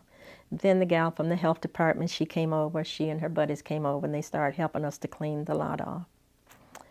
And it was an asphalt it's lot. all asphalt. Yes. That entire area, all the way back on both sides, is all asphalt. And of course, I started going to these sessions, learning how to build raised beds. And I went to the workshops, and at that time, OSU Extension was providing all the funding for the lumber and the soil, because it's all organic. That was fascinating to me. And building the beds on asphalt was exciting. And then I discovered that it's therapeutic. My dad was ill. I was home a lot, and when he got ill, he was a screamer. He screamed. They could hear him across the street. And so it was, it was real therapeutic for me to get out there and dig in the dirt and then so on. So we started out with about 4 or 5 raised beds. We built them. Levito Hill was working with us at that time, and Miss Michele Hill for a minute. No relation. No relation. And we built the beds, and I think we had about 5 or 6 beds. Well, anyway, now we have 62 raised beds and 35 volunteers that work on the beds. A lot of people have their individual beds, things that they want to grow, but then I have a contract they have to sign of certain things they can and cannot do. And they have to sign off. I have a waiver for those that don't want their individual beds for them to sign off on, so that they can't hold OSU or Farmers Market, who owns the land, they own the land, responsible for anything that might happen over there. Up until 2 years ago, OSU was funding us with the help of the health department, But they dropped us. They said, after so many years, you know how to do it yourself, and you can apply for the grants. So Neighborhood Connections decided to include East Cleveland finally last year. And so I applied for the grant, and I was awarded the grant to help to, buy all the supplies we need. So now we're applying for another grant. We raise everything. We even have watermelons, cantaloupes, corn, asparagus, lettuces, all kinds of greens, sweet potatoes, white potatoes, red potatoes, all kinds of tomatoes. So it's really, and folks get to meet other people that they wouldn't know normally. And then we also supply some recipes of how to prepare some of the foods. We have a festival every year, which is really great. This year we had, we have from 75 to 100 people attending the festival. We prepare foods that we grow in the garden, have people sample the foods. And then we may have a table of our harvest, and folks that want tomatoes or lettuce or greens or whatever we've harvested, then they can just take it. If they choose to leave us a donation, they can. We don't sell anything. People keep asking me, shouldn't we sell? I said, no, I don't believe in selling, because if people need food, I'd rather just give it away. And if anybody come past, they want some tomatoes, I just give it to them. And so we can't eat all of this anyway. Fall on the ground, and we're using the compost. So, and then folks was concerned about no fence. I said, no, I don't believe in fences either. And so now we have people on that are members. Well, Gladys, we need a fence because some of my tomatoes was gone. I said, so? Either somebody was hungry or an animal got in the garden, but they didn't take it all. So this year we had a great project. You have to go by and see it. The artist Ed Parker painted the guardrail with some students and volunteer artists, and they painted vegetables and flowers all alongside on the guardrails. So it really looked nice. So we have a lot of plans for for this year. I was more fascinated about the sweet potatoes. I couldn't believe we had sweet potatoes like this. And everybody wanted the sweet potatoes. But it's really therapeutic, and I go up there for 2 hours, and I end up staying 6 or 7. And I have a young man that used to come up and help me do the landscaping, but he don't come anymore, so I have to get in touch with him. And he was such a sweetheart. I love him. You know, he'd bring his children, and he'd come, and they'd work. And we have people that come by and just stop by and say, "Can I have some more greens or some green tomatoes?" I said, "Yeah." I said, "Now, you want to help us pull these weeds?" So it's nice. Since we're talking about plants, I know we were involved in the orchard. Oh yeah, that was nice. Yeah, the fruit orchard. The fruit orchard. Yeah, which is up at McGregor. You know, on that big. I don't know how they have about like a half an acre or so of fruit trees. And of course we have 3. We just have 3 trees, because when they was giving them away, they would only give us 3 trees. So I had 2 pear trees was planted. You have to plant them together. You're talking And I about got in the community garden, and I have 1 peach tree. So we planned to buy some. Excuse me. Get another peach tree or apple tree. Of course, you don't need a partner for the apple tree, because they say it'll just grow as long as there's. I was excited about that. As long as there's an apple tree in the neighborhood, you don't need to plant another apple tree with it. They're cross-pollination for the apple trees. So we have berries, so we was going to do berries. But that was really nice up at McGregor. They got that award. As a matter of fact, I saw something online I'm going to apply for. But it was really nice setting, and I can't wait to see some of the harvest.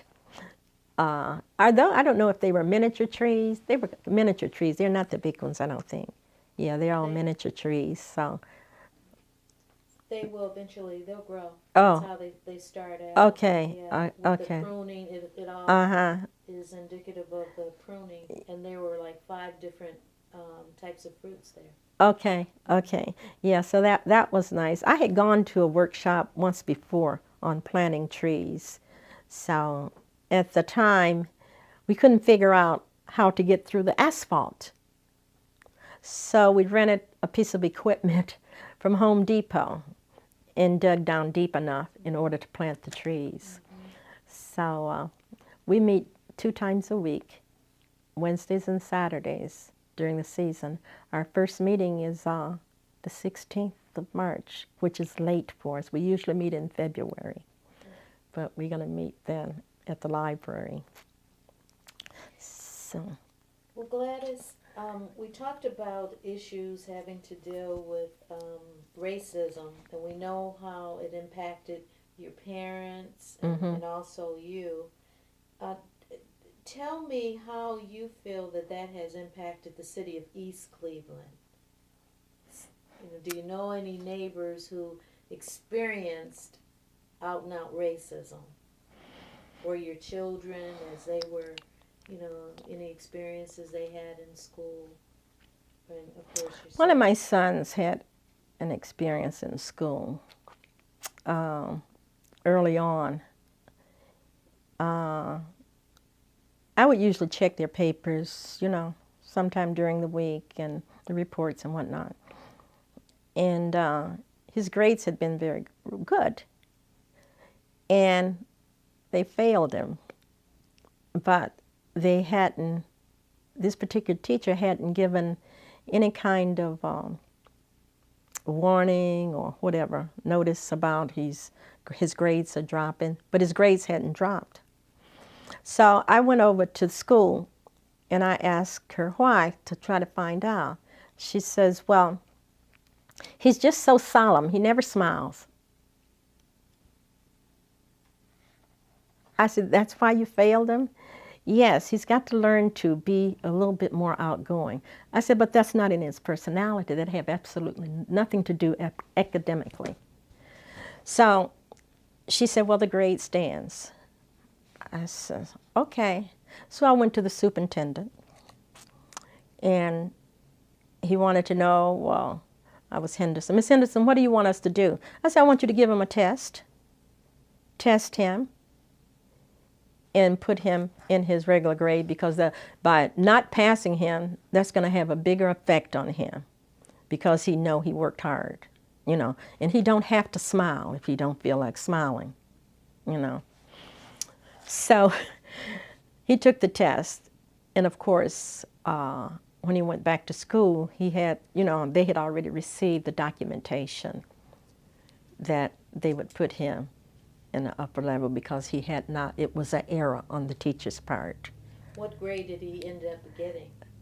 Or did they? Oh, he got A's and B's. That particular teacher. It went from an F to... She never changed his grade. That was it. She never changed the grade. But she just, the final grade was an F. Yeah, the final grade, she failed him. So that was the only thing. I thought that was kind of racist. And of course, after they were all kind of outgoing, after they started to show, I didn't have any problems. A couple of times I went up to school. I'd pop into school all different times, and I went up there once, and one of the teachers, the young teachers, was sitting in the room with a bunch of the male students. And so I went back and I asked, I asked the principal, is that a teacher or a student? And they said, she's a teacher. And I told her, I said, I wish you'd go back there and see how she's sitting with all those young men. So she went back, and she brought her out, and she had a little chat with her, because I'd just pop into school. And then, what other incident? This wasn't racist. This was one of the teachers' counselor boxed one of my sons, knocked him down in the hall or something. And so they called me over to the school, and they said, well, you'll probably want to have a hearing. I said, okay, wait, let me talk to the teacher, to the counselor first. So I talked to the counselor, and I asked Mr. Brooks, I don't know, and I asked Brooks, I said, well, what happened? He said, well, he was reprimanding him about something, and he told him, well, I'm as big a man as you are. And so Brooks said, he told him, well, let's try. And so he got smart with the teacher, and he just knocked him out. So when I went back down to the office, they said, well, what you going to do? I said, nothing. As long as you don't suspend him, keep him in the study hall, I'm going home. I said, because he's got to learn to respect authority, so he can get out there and do the same thing and somebody shoot him and kill him. I said, so he's got to learn to respect. And I went on back to my office. My son teased me about that now. He said, Ma, you just let him knock me around. I said, yes, I'd rather have him do that than have you do that to a policeman or somebody else, and then you end up in the grave. So, but I didn't have a lot of problems. One got suspended in the 11th grade. What was he doing? Doing something he shouldn't have been doing on campus. But I had always encouraged them to take more credits than they needed. If you have spare time, if you got to be at school, take an extra extra credits. So. Can you think of any specific instances in terms of how race or racism impacted the city of East Cleveland, besides the white flight, but any particular? I think that when it turned to all black council and stuff like that, the corruption had started before the blacks got in. It had started. So they left. They left office. And then it gave the appearance that we didn't know how to run a city. But the infrastructure was bad. They had a rubbish company that was ripping the city off. I can't think of the name of the company.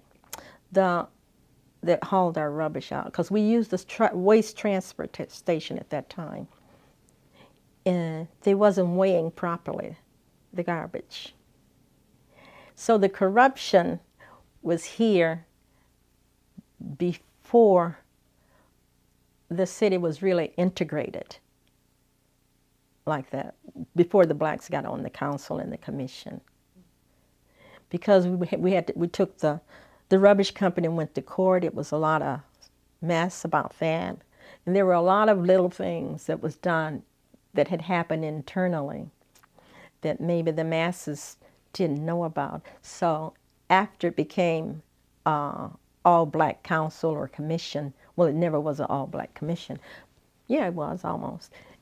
Then they started to blame the blacks for not being able to properly run the government or run the city.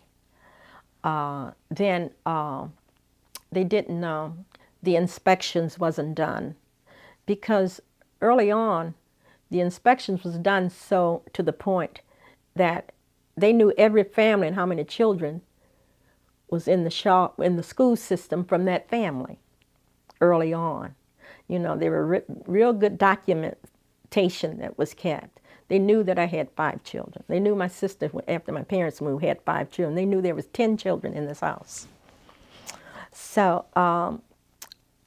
the corruption was there when they went in. As a matter of fact, I often say they taught some of those people that went in how to be corrupt. And they just followed in their footsteps. I remember when I first went on the commission. Yeah, when I first went on the commission, my husband was retired, and my son wasn't working. The finance director called me and asked me, did I want my son and my husband, they knew that, did I want them to have a position up there in the city government? And I told him no. He says, well, they're not working. I said, you only need one Walcott here. I'm going to be the only one here. None of my family can ever work for the city.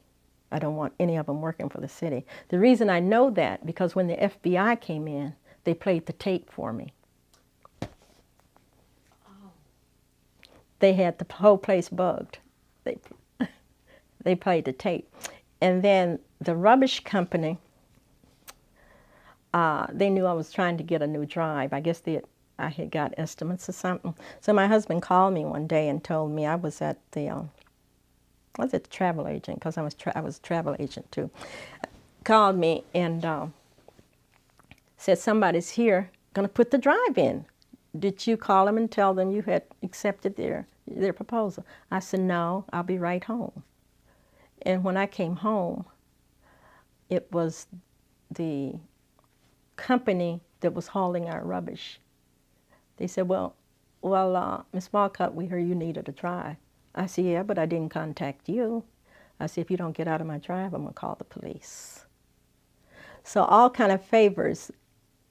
I just say people have to know who to say no to. I didn't accept, when I was running for office, certain people, I wouldn't accept their money, their contributions. I'd send it back. I'd have my treasurer send it back. And they wonder why. I said, just send it back. I don't want it. Because, people will corrupt you if you allow them to, or if you're weak enough to be corrupted. So. Can you repeat that? What did I say? Can corrupt you if you will allow them to. They'll put you in the position where it tests your honesty and your integrity. Gladys, how has inequality impacted you personally, and how has it impacted the city of East Cleveland? And again, we're talking about things like racism, sexism, motherism, anything like that. That's a new one. Probably never heard of that one. But there are some people who,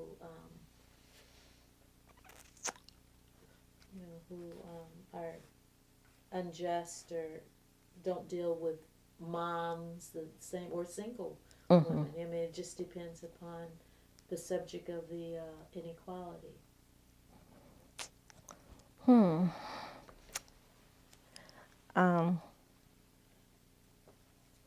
want to know how all that has affected me personally? Yes, how has it impacted you personally, and then how has it impacted the city of East Cleveland? The way it's impacted me personally is I sort of keep up a guard all the time on who I talk to and who I hang out with. Any incidents that you can...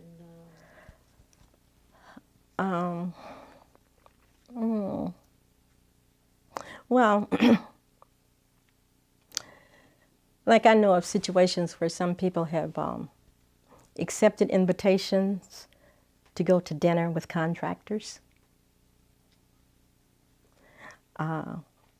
When I've been offered a lot invitations, but I would usually say, no, I usually have my meals at home, and I don't meet over lunch. I don't meet over breakfast. When I want to eat, I just go home and eat. Now, if you want to talk to me, let me know what you want to, what the subject matter is, and I will either bring the law director and my husband with me. And that would usually end the conversation or the invitation, because several people got in trouble because they accepted a meal. You can't accept free meals from people that's doing business with the city. And I think sometimes they just take that too lightly, because I have been told that, well, you're too serious-minded about certain things. I say, well, and there are some people, and I'm really careful about who I even let in the house, because I get bad vibes from some people. And I'll talk to them at the door, but I don't invite them in. So go on. Sorry. When you attended John Adams at the time, the balance was 50 whites, 50, it was right down the middle, white and black. Yeah, okay. Basically. Can you think of any instances in high school where you experienced inequality?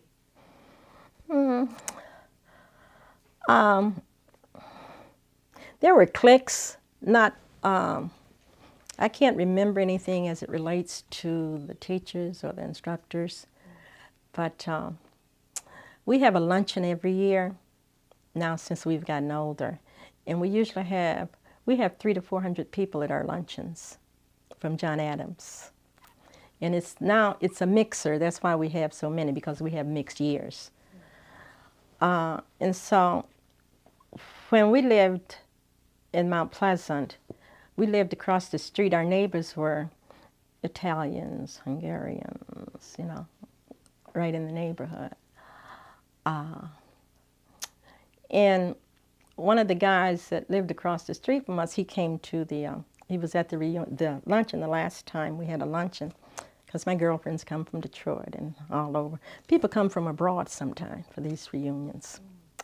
And so one of the Italian guys came over. He said, Gladys, we acting just like we act in school. I said, how's that, Gina? He said, look at them sitting over there. He said, I'm coming over here and sit with you all, because that's where we played ball in the street and we lived across the street. I said, well, come and sit with us, and maybe some of the others will come and sit, because they had the cliques in school. Okay. There were cliques, in school. So was he talking about segregation Yeah. of blacks and whites? Yes, Or just, separation yes, and cliques. yes. I don't think they was doing anything, I don't know the word to use, but it was just they were cliques, though. The whites, the Italians, the Hungarians, the Okay, the blacks, ethnic the ethnic cliques. groups, the ethnic Okay, cliques, yeah. okay. Even there was some blacks because there were people, I don't know if you've heard of Miles Hikes area, in that area. They went to John Adams as well. Now they were in a separate group and they were black. You know, the Mount Pleasant group but it was just so many cliques, and even to this day I still don't understand it. But there were so many different little cliques. I guess people mingle with the people that they're familiar with. And lived around. And lived around. So that's all it was. But I didn't really experience anything too much in high school. All I can remember is my mother would make me wear these long stockings, and I'd pull them all the way down when I got there. When you moved to college, even though you weren't there, you were at Case Western Reserve for a relatively short time, studying French. As Yeah, you with said. French. But did you experience any sexism, racism, or No. No. Any inequalities there? No. None? Okay. If it is, I'm accused of being naive about a lot of certain things. So maybe that's why, even earlier, because I'm a little, I don't know, I just don't look for certain things, and so. Last pause. Good. Oh. You're a wonderful subject. You're perfect. Okay. Gladys, can you recollect a memory or instance when the community fought for anything, fought for something? In East Cleveland, it was a change of the form of government. That was one thing. Did you mean anything any different from that? Whatever you felt. Change of the form of government, and I guess that was one of the major things I can remember. Everything else, they should be fighting to have the primary the same time other folks have it right now, but they, okay, for the change of form of government, okay. There were some people that didn't like the change because they thought we would be too political, and they would bring the politics in the city. Whereas it was non-political before, because it was nonpartisan council, and it still is, in nonpartisan manager and that kind of thing. So they didn't want, they said all the politicians would be coming into the city, and they had the wrong perception of the reason for the change. The reason for the change was to, for the city to get more of the federal dollars, because at the time we didn't qualify for, earlier years, we didn't qualify for the federal dollars, for HUD, and that kind of thing. And then the other thing was that we fought for was Huron Road. I still grieve over that empty space up there. And I did hear somebody say that they gave us the land. The land always belonged to East Cleveland. It was our land. It wasn't their land. It was their building. So they didn't give us the land. And with the library, the library, I guess that was another thing that I fought for. I was in the meeting with Greg Reese before he left. A couple years before they even made Lot public, it was an article in the paper, because I asked him about it. about the county taking over.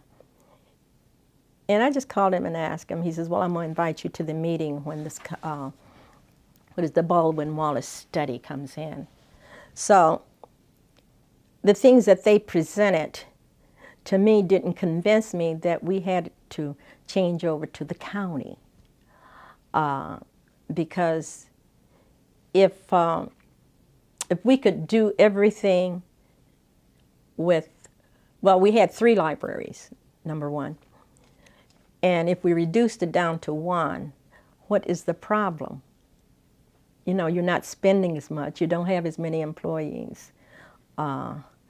So why can't we operate 1 out of the, what do the libraries get? 17%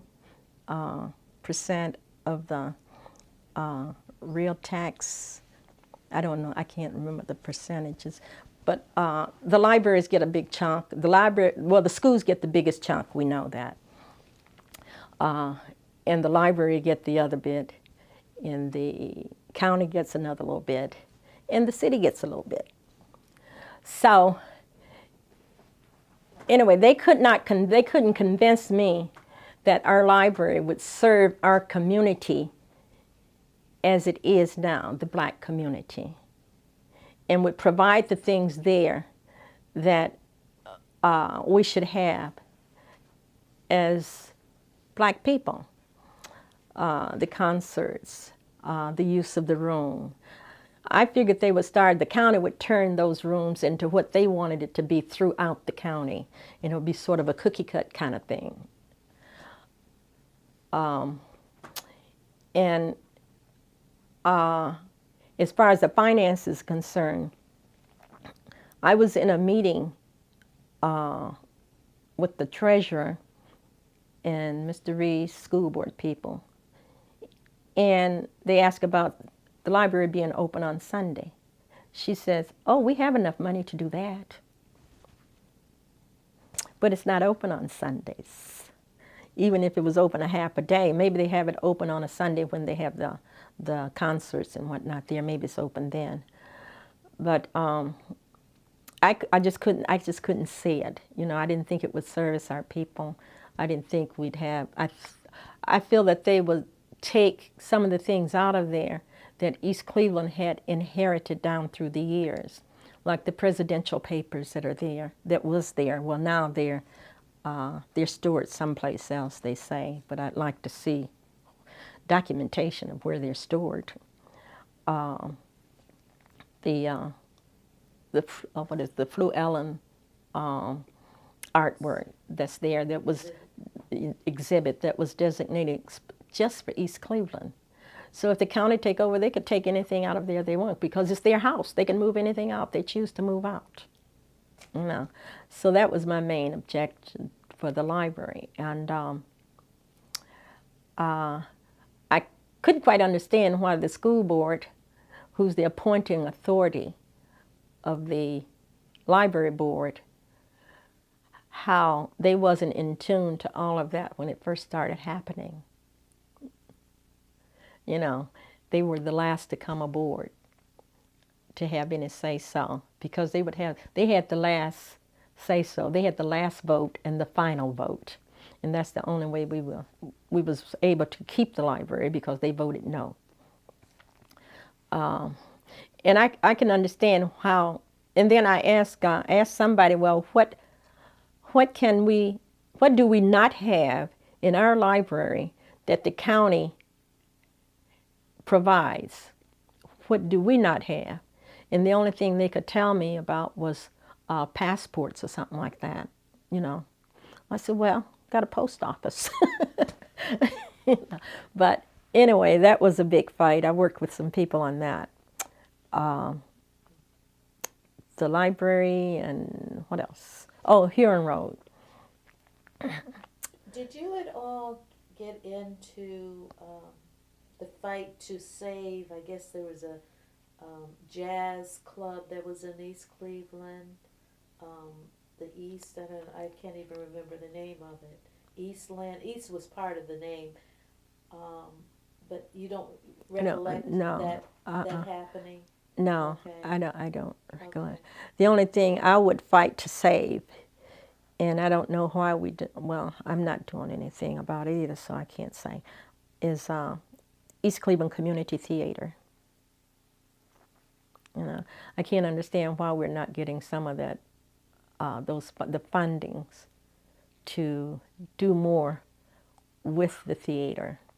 Yeah, because I remember when the church was donated to the theater back in the day for the East Cleveland Community Theaters for the plays. Were you involved in the community theater? Yeah, Yeah. early on when it first started because I knew the founder. I worked with the founder. Yeah, yeah. Gladys, how have the surrounding institutions and cities impacted East Cleveland?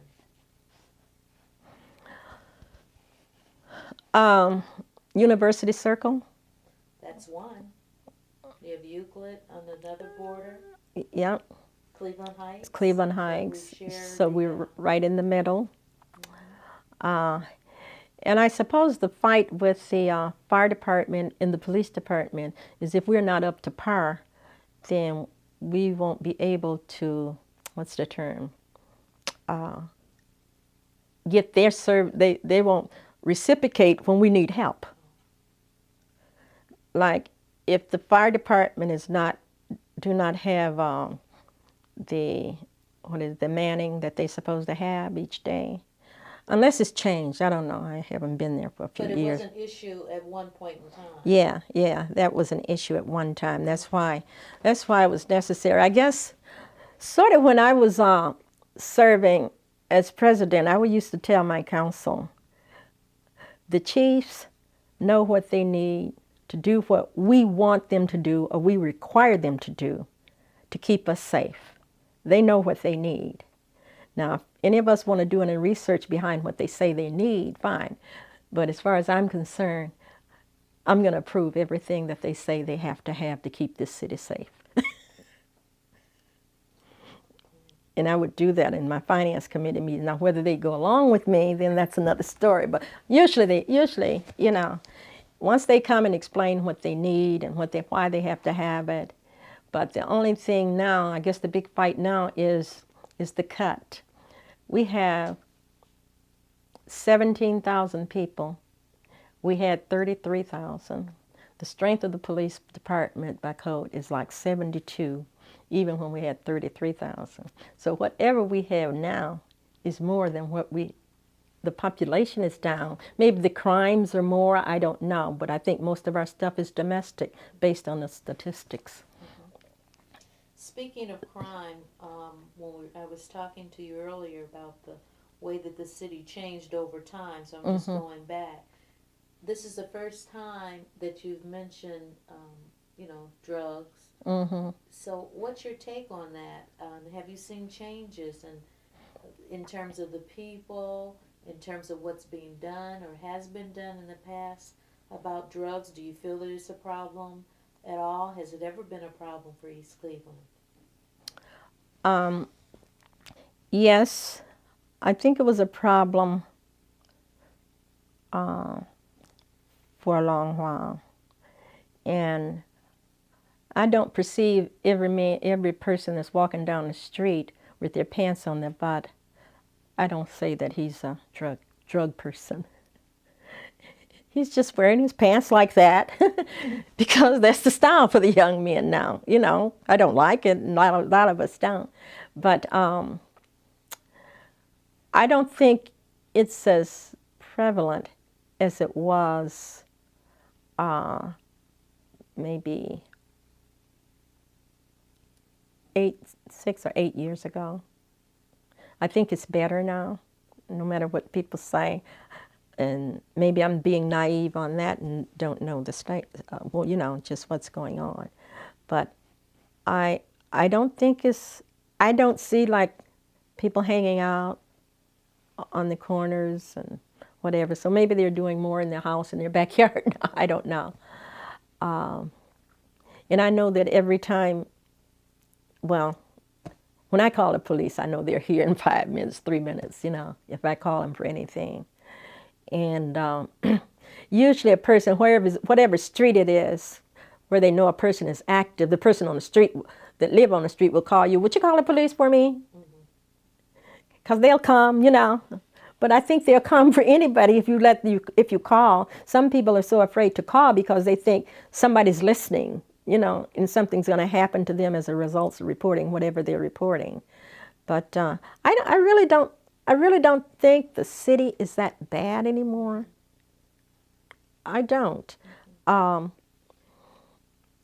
And maybe some other folks see things that I don't see, or like I say, maybe I'm naive about. But I think we have more good people in this city than we do the other kind. You know, because I think most of them been flushed out. I really believe that. And I don't know why. What do you think?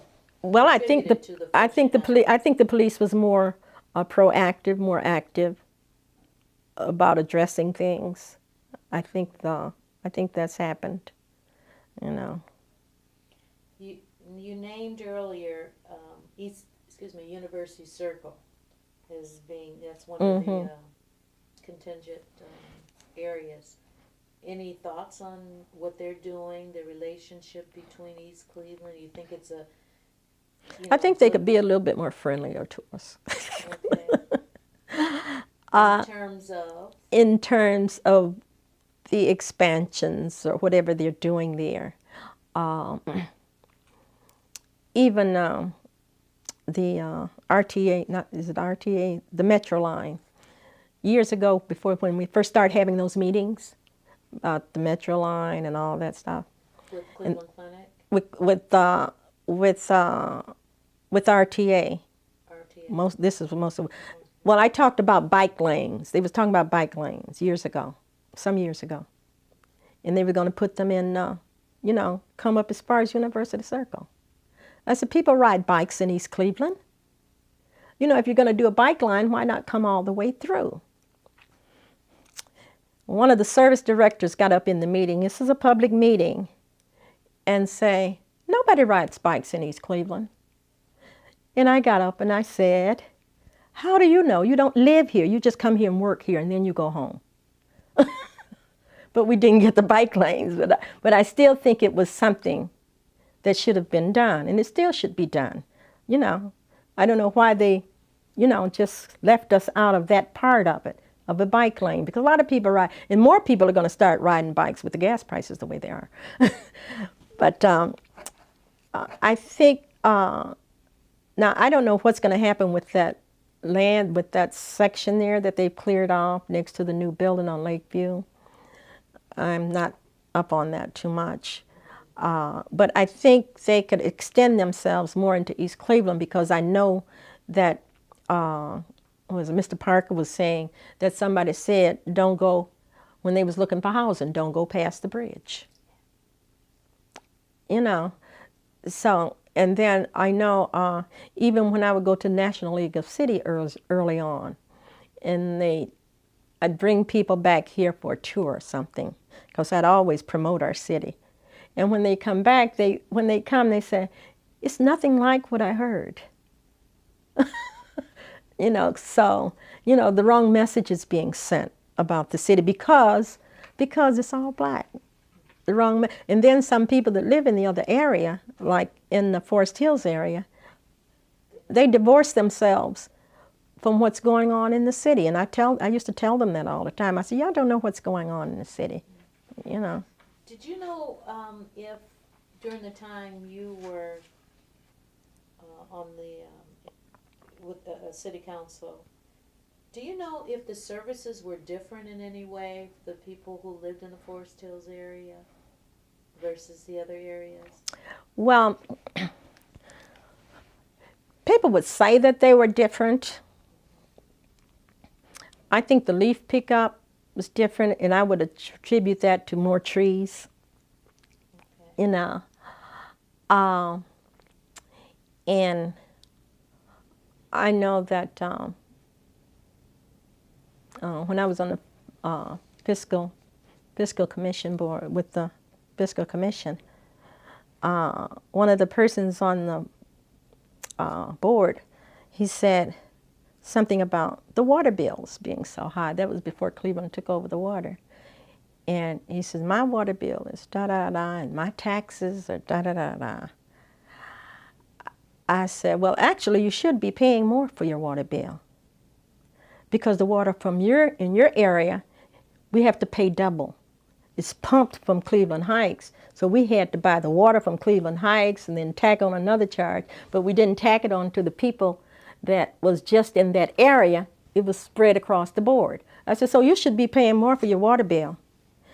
And he says, I don't know how you could say that. I said, well, you check and you'll see why you should be paying more. And he says, and my taxes. I say, you choose to live in a $200,000 home. So your tax is supposed to be more. I live in a $60,000 maybe. So mine are less. So don't tell me you should get more services because of that.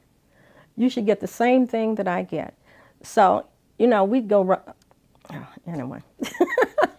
So we talked about East Cleveland, University Circle, area. yeah.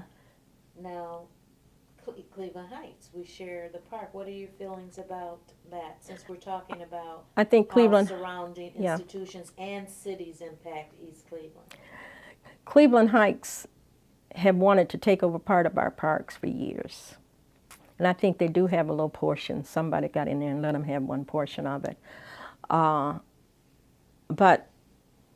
I don't like their parks. They said we need to develop we like the park to be a park where people can go and bring their families. We don't want, I wouldn't want soccer fields all over an area and baseball diamonds all over. So if a family wants to go for a picnic, they can't sit under a shade tree and have a picnic. That's just my perception. But Cleveland Heights want the better part of our park, and their garbage was running down into our park, into the lower part off of Forest Hills for years. Has that been arrested? Yeah, I think so. Yeah, that's been addressed. But for years it wasn't. It was coming off of Forest Hills and down into Terrace in that area. That's why all that odor would be down there a lot of time. And all that was coming from Cleveland Heights. They was dumping up there.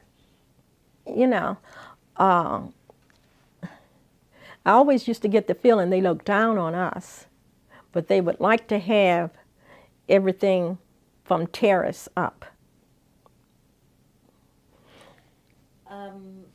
In terms of Euclid, do you have anything to say about that part of East Cleveland?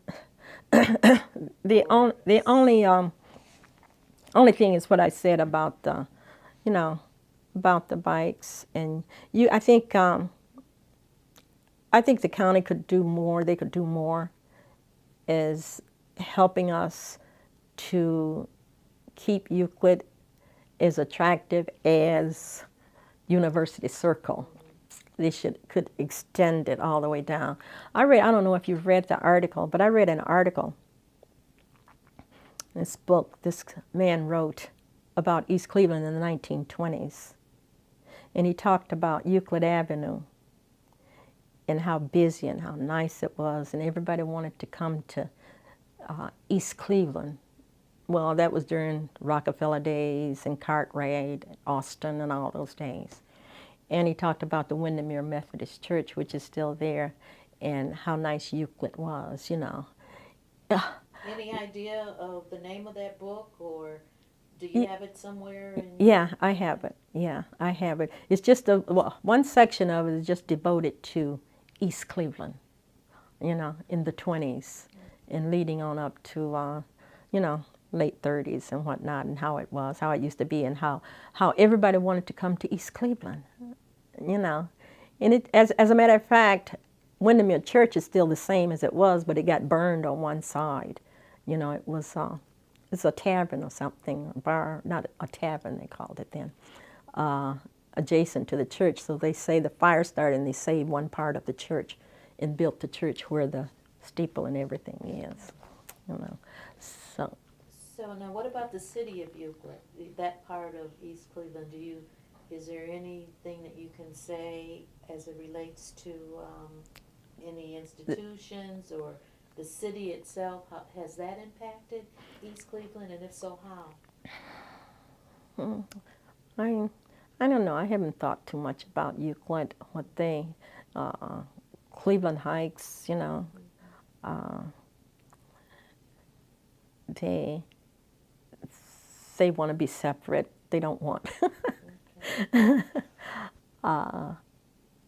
But in my opinion, that's just my opinion. So with Euclid, no, I haven't, haven't thought too much about Euclid, Ohio. So what's your vision for a future East Cleveland? Oh, wow.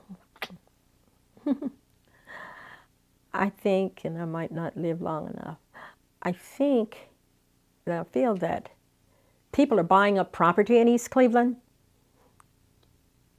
and not people of color.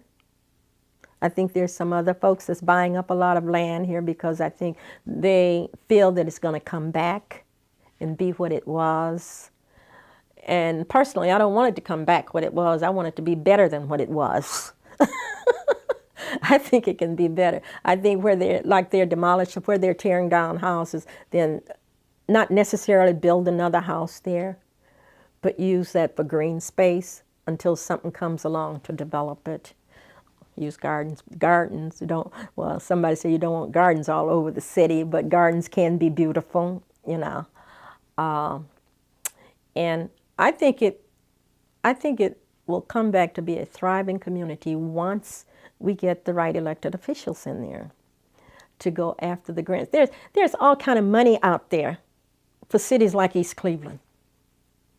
We need a grant writer, I know earlier years, I keep going back too far, earlier years I tried to negotiate with a grant writer to just do grants for small cities. Not necessarily just East Cleveland, but other cities that's the same size as East Cleveland that can't afford to pay them, as much as they're required. But when they write the grant, they get their money out of the grants anyway, once it's awarded. So I think it could be an ideal community once we get the personality fights out of the way and start thinking about the city as a whole. And you think that's happening? Or you're just saying that wistfully, that's you just want it to be over and done with? I mean, not that you don't, but I don't think that's happening right now. Like I used to say, I know somebody asked me, well, what we accomplished when I was in office.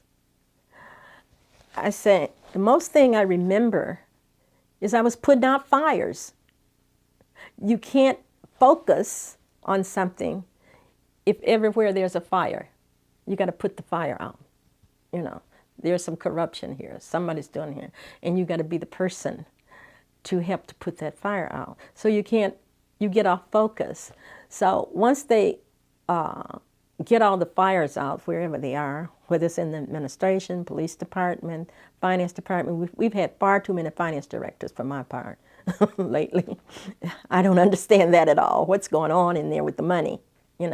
People say the mayor can't take no money. The finance director have to write the checks. He's the one that should be accounted for. He's bonded, So if I come along and say, I need a check from this fund for this and for that, and if I write that check out of that fund and know that's designated money for something else, then it's on the person that writes the check to me, the finance director. And then part of it is on the person that instructs him to do it. But nobody's saying anything about the finance directors. They're just changing finance directors. So I think they need to, whoever goes on in these 3 slots that's going to be open, they need to go down to Cleveland State and do some workshops. They can meet out of the city like that. They can go down there and do whatever they need to do, in order to get focused again and come together.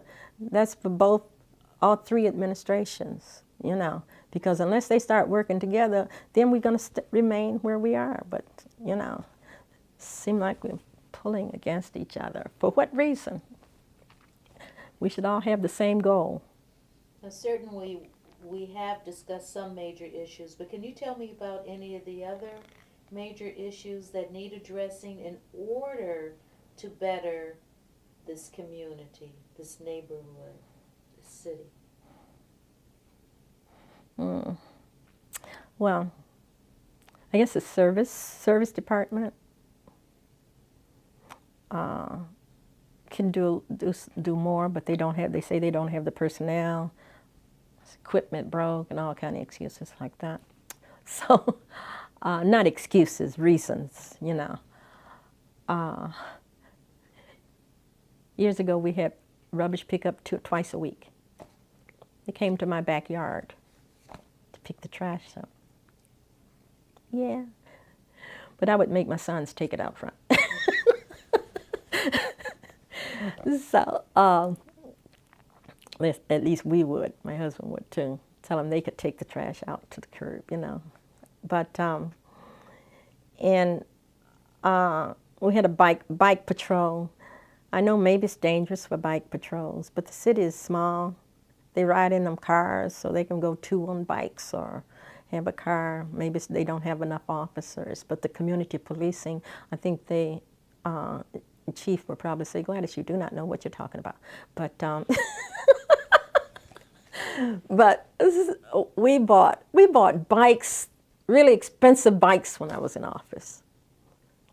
For them, even if they just would ride their bikes up at Superior Shopping Center, you know, across the street from City Hall, you know, and the community policing, you know. I think that would be more visibility. I used to fight for, and I still believe it, the police bring their cars home, live in the city. Those that live in the city, drive your car home. The visibility will keep down crime. Because a lot of small cities, that's what they do, you know. But, you know, I don't know how many officers we have that even live in the city. But even if they don't, just drive a car and park it in a drive. You know, the visibility will deter any crime that might happen. And then, one of the small cities said they piped music in, like classical music, and played it throughout the city at different places. And that deters people. It worked for them. It was one of the cities in California that I learned. And then the other thing that will help more, the administration didn't, and I'm not bashing the administration. I don't want you to think that. It's just they didn't sign off on the National League of Cities. Where's the council going to learn? Where are they going to learn if they don't communicate with other cities and see what other cities are doing, what works for other cities? You don't go to, there's no school that you can go to learn to be a legislator. Because I didn't go to school, but I would go to every conference that I could go to, that I could attend. The National League of Cities is a learning process for the council, administration, for everybody, even if they just send 2 people. You know, they could bring the information back. I think I brought back the DARE program years ago. And a lot of stuff, you know, you learn that other cities are doing, small cities, things that work.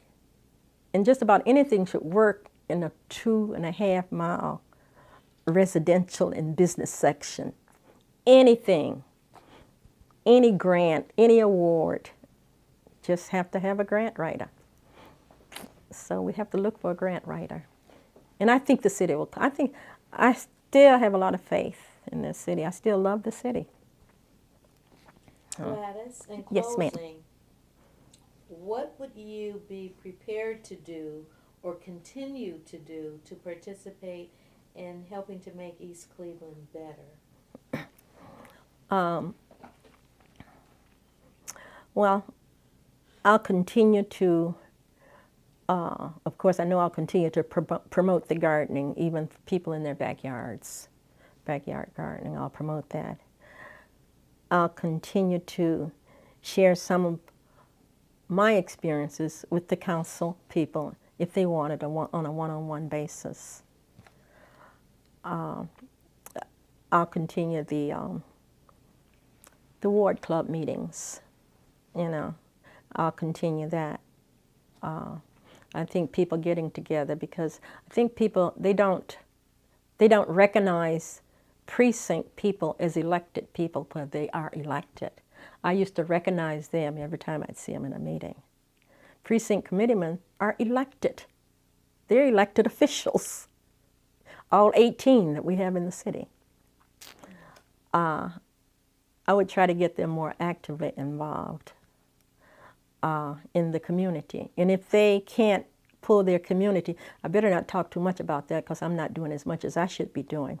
But they can get captains on each street, you know, because I have some captains that I have volunteered to help me out. On each street, you can have a captain on 3rd, a person that will make sure literature is passed out, make sure they can make the calls on that street. And it wouldn't be on one person. I think those are the kind of things they can do that they don't have to have the dollars to do it with. It just engage people, engage more people in the process. I'll continue to serve on whatever committees I serve on. And continue to monitor what's going on. And like I say, share some of my bad experiences, because if you don't hear about where you come from, you know, you had to get to where you are somehow, you know. Something had to happen here in order for you to get here. So, I don't know. Gladys, I'll just be here. Thank you so very much. And now I want to ask Brandon, do you have any questions? Uh-oh. I don't really have any questions. We had a really great meeting with you, but if you could just touch on it, and you touched on it a little bit, but in regards to inequality in other institutions or government, I know you said earlier you changed forms of government because we weren't getting our fair share. Is there any inequality in that? And is there any inequality in what happened with the post office, the RTA, and then the county throughout the years supplying East Cleveland with the resources that they would supply other cities with?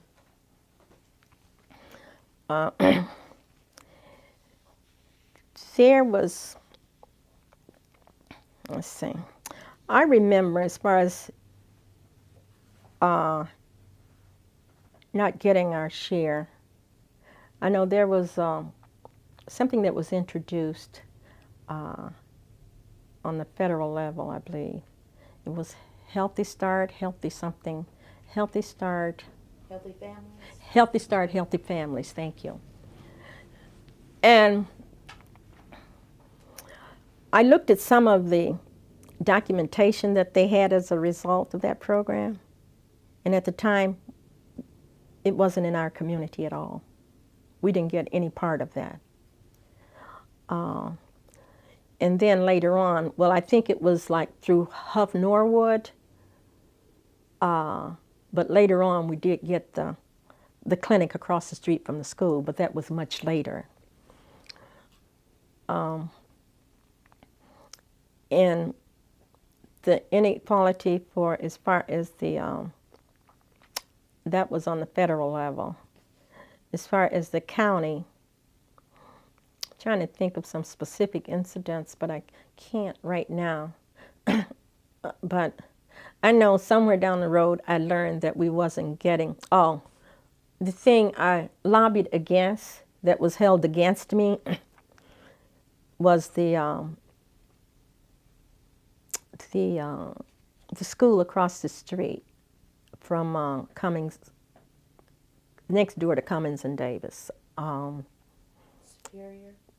on Euclid, right on Euclid. At Oh. St. Phil's, at St. Philomena Church? No, it's right next to Cummings and Davis. It's a developmental Oh, school. yes, I know what you're talking Yeah. about. Yeah, right. The adult developmental school. When I found out about that, I went down to the county and talked against it. Not that I'm not compassionate for people that have special needs, but I felt that a person that had a special need, they're going to go wherever that need is provided. And I thought it was awful for the county to put that building on Euclid Avenue, because that should have been left for other kind of development, because whoever needs that service, they could have put it on Hayton Avenue. They're going to come to Hayton. They're going to come to wherever it is, because they have buses that transport people, and people that need it, they're going to come. Now they had put one building, one school for the infants to adult, I guess, up right across from McGregor there, up and back of off Forest Hills there. There's one up there. Was So- they closed? Did they? Years. A friend of mine, who's also one of my chum sisters, was the director, and they've been gone now for about 6 years. Oh, I didn't know that. I didn't know that, because it seemed like I went up there for something when I was campaigning for something. But anyway, and I didn't feel like that was 6 years ago. Well, are they? I don't know if they're using the building for something else. They could be, but I just Yeah, know that okay. But anyway, that was one pet peeve of mine with the county, you know. And then, you know, it appeared that, Okay, so we're back on recording. Okay. So is there any piece that we need to go back to? No, we got all that. Okay. And we're talking about inequality, federal government, post office. the post office, you know, when they first built it, we kind of felt it was in the wrong spot, because where it's right there by the tracks and that stoplight there, and then you can't see the traffic coming out of there. But then on the other hand, I said, well, at that time I figured, well, we're lucky to have a post office as small as we are.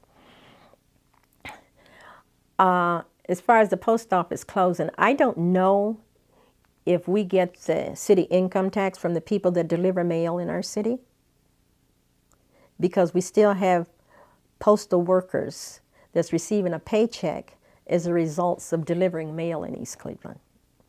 So I don't know that. But if we're not, that's something that needs to be investigated. I was real proud of the mayor when he talked about the, you know, the post people running lights and going too fast and some of that kind of stuff anyway. But, and as far as its closing, I can understand why they closed that part of the branch, you know, the service that they provide, because of what's happening all over, because they're talking about cutting out postal delivery on Saturday as of August 1. So I can understand that. I think that since we have the cable TV, that it should be publicized on there, the hours that the post office is open and when it's closed, so people won't be going there trying to drop mail or buy stamps and that kind of thing when it's closed, because it's closed during lunch hours. During a lunch hour. So, yeah, I stood outside lobbying for it not to close, but then, on the other hand, I can understand why. Because there's not enough revenue coming in as a result of the things that people are doing now online. And as far as what, did you ask about Huron Road? Huron Road, but with the post office, why not Cleveland Heights? Why not the post office? In East Cleveland? Yeah, why East Cleveland? Why that one? Why not Cleveland Heights, or why not the one over here in University Circle? Why not shut those down? Well, Cleveland Heights is a much bigger branch, you know, and I'm just looking at it, you know, openly. And it's more traffic because of its location. I think as long as we have this, I don't know if there was any politics behind that at all, but I think that's federal, right? So it couldn't have been local politics. It used to be part of the federal government. Oh, that's Now, right. They changed over. Yeah, that's right. So Do you think inequality, so far as the city, played any type of decision making in that? I don't in the quality city playing any part in them closing. Inequality, so far as closing the East Cleveland, as opposed to closing Cleveland Heights or somewhere else in Cleveland. I really don't. I really don't feel that it did. I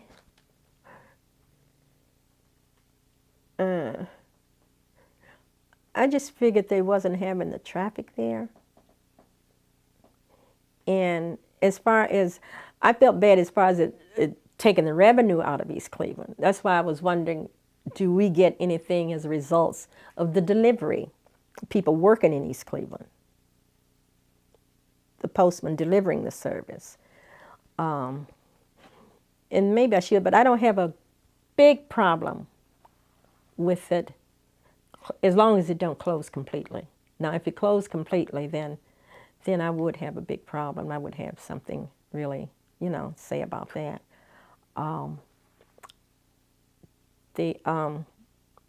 What else? Huron, what did you ask me? I need to be writing it down. I'm getting short-sighted. That was pretty much it. I just wanted to know about your feelings, because I know you were involved in government for so long. Mm-hmm. If you felt that inequality played a significant role so far as our city receiving county or federal funds, and then the closing of the post office or the closing of Huron Road. So. Yeah. As far as the city receiving federal funds and state funds and county funds, yes, I feel like there is, and there might still be. So, but I would like to see, I know people talked about the estimated revenue that the county, that we anticipate receiving. I don't know what that is. I don't know whether it's 13 million or 16 million. So I heard 2 or 3 things go across the pipe that they talked about. So even if it's if the bottom line is 16 million, then the county says 13, the other 3 million is designated funds. So we can't use it anyway for anything for hiring police or for the general fund. It's designated. So we get it. I know we've always gotten some money extra other than what's in the general fund. But the extra money, if you touch that, that's money that you have to, you'll be penalized for. So if that's happened, I hope that have not happened. And it will not happen. But changing the finance directors, that's why I feel a little bit uncomfortable with what's going on in that department. And I love our mayor, I love Gary, and I think he's trying to do the right thing. I really do, but I'm playing too much, getting too political. Yeah. Okay. Yeah. That's it for me. I'll turn it back over to Michele. Okay. I have another question. When earlier you mentioned Hellis S. Brown, and you knew her because her name is on a building that is constantly coming up in East Cleveland. I would like to know a little bit about Helen Brown, the times that you knew her. So could you tell us? Yeah, she was the coordinator, I believe. Let's start by saying her name, like Okay, Brown. okay. Helen S. Brown. She was the. Because when we edit, Yeah. then that would be one nice piece. Mm-hmm. They can cut out, all yes, this piece. yeah. And then they can start with Okay. I met her when A.D. Little came. I met Helen S. Brown when A.D. Little came into the city to provide those of us that was there at the meeting with the plan that they had for the city of East Cleveland, based on the dollars that we had been granted. And so her dream was the Helen S. Brown Senior Citizen Center. And I'm so glad that that happened as a result of that. What was the name of the funding? I can't remember. It was federal money. A.D. Little was just the company that came in to help draw the plans up for the city, for Hayden Avenue, for whatever was going to go on Euclid, for the Martin Luther King Civic Center. So it was a lot of money for that time. And Miss Brown's passion was the seniors. And that's how we come about building that building. I think it was based on most of the funds that came out of that study. And she was there for a long time at Helen until she passed away. She was a very, very nice. I know her son is around the city. I don't know if he ran for office at one time. Gregory Brown. I think that's his name. But she was just instrumental in that. And the thing I don't understand is we get, based on the activities at Helen S. Brown at the senior building, what is it, Western Reserve on Aging, I think that's the name of the funding, that we get dollars allocated for Helen S. Brown based on the activities that's created there and the people that we serve. So I don't know how the city is funding that out of general fund, because we used to only give them, traditionally we've given them part of the money that we would get federally, because it would be the way it would be set up. It was like about $60,000 out of whatever we received. So that's another part I don't quite understand, but maybe things have changed. But I don't think so. I think that those fundings are still available, based on the people you deliver meals to, based on the activities that you have at the center, and the records that you keep in order to say we deliver meals to 300 people. And they could be in East Cleveland or Cleveland Heights, wherever they are, That's how it was in the past. Gladys, you have just really opened my eyes up to a lot of things. That's the reason why I was not going to give up. You have that feeling that there's a lot there, and just from, because we'd always come in contact with each other. Back when Stokes, when I was working on Angela Stokes' campaign. Oh, that's okay. when I first met you. Oh, okay. Yeah, all right. I just came in from Chicago around that time. Okay. And so I'm very grateful that you finally said yes. Not because you didn't want to, but you had a lot going on. So yes. Thank you so very, very much. Oh, you're welcome. I hope I've been helpful to the project and didn't talk too much about nothing. Wonderful. So thank you. But it refreshed my memory about a lot of things. Yeah. Okay.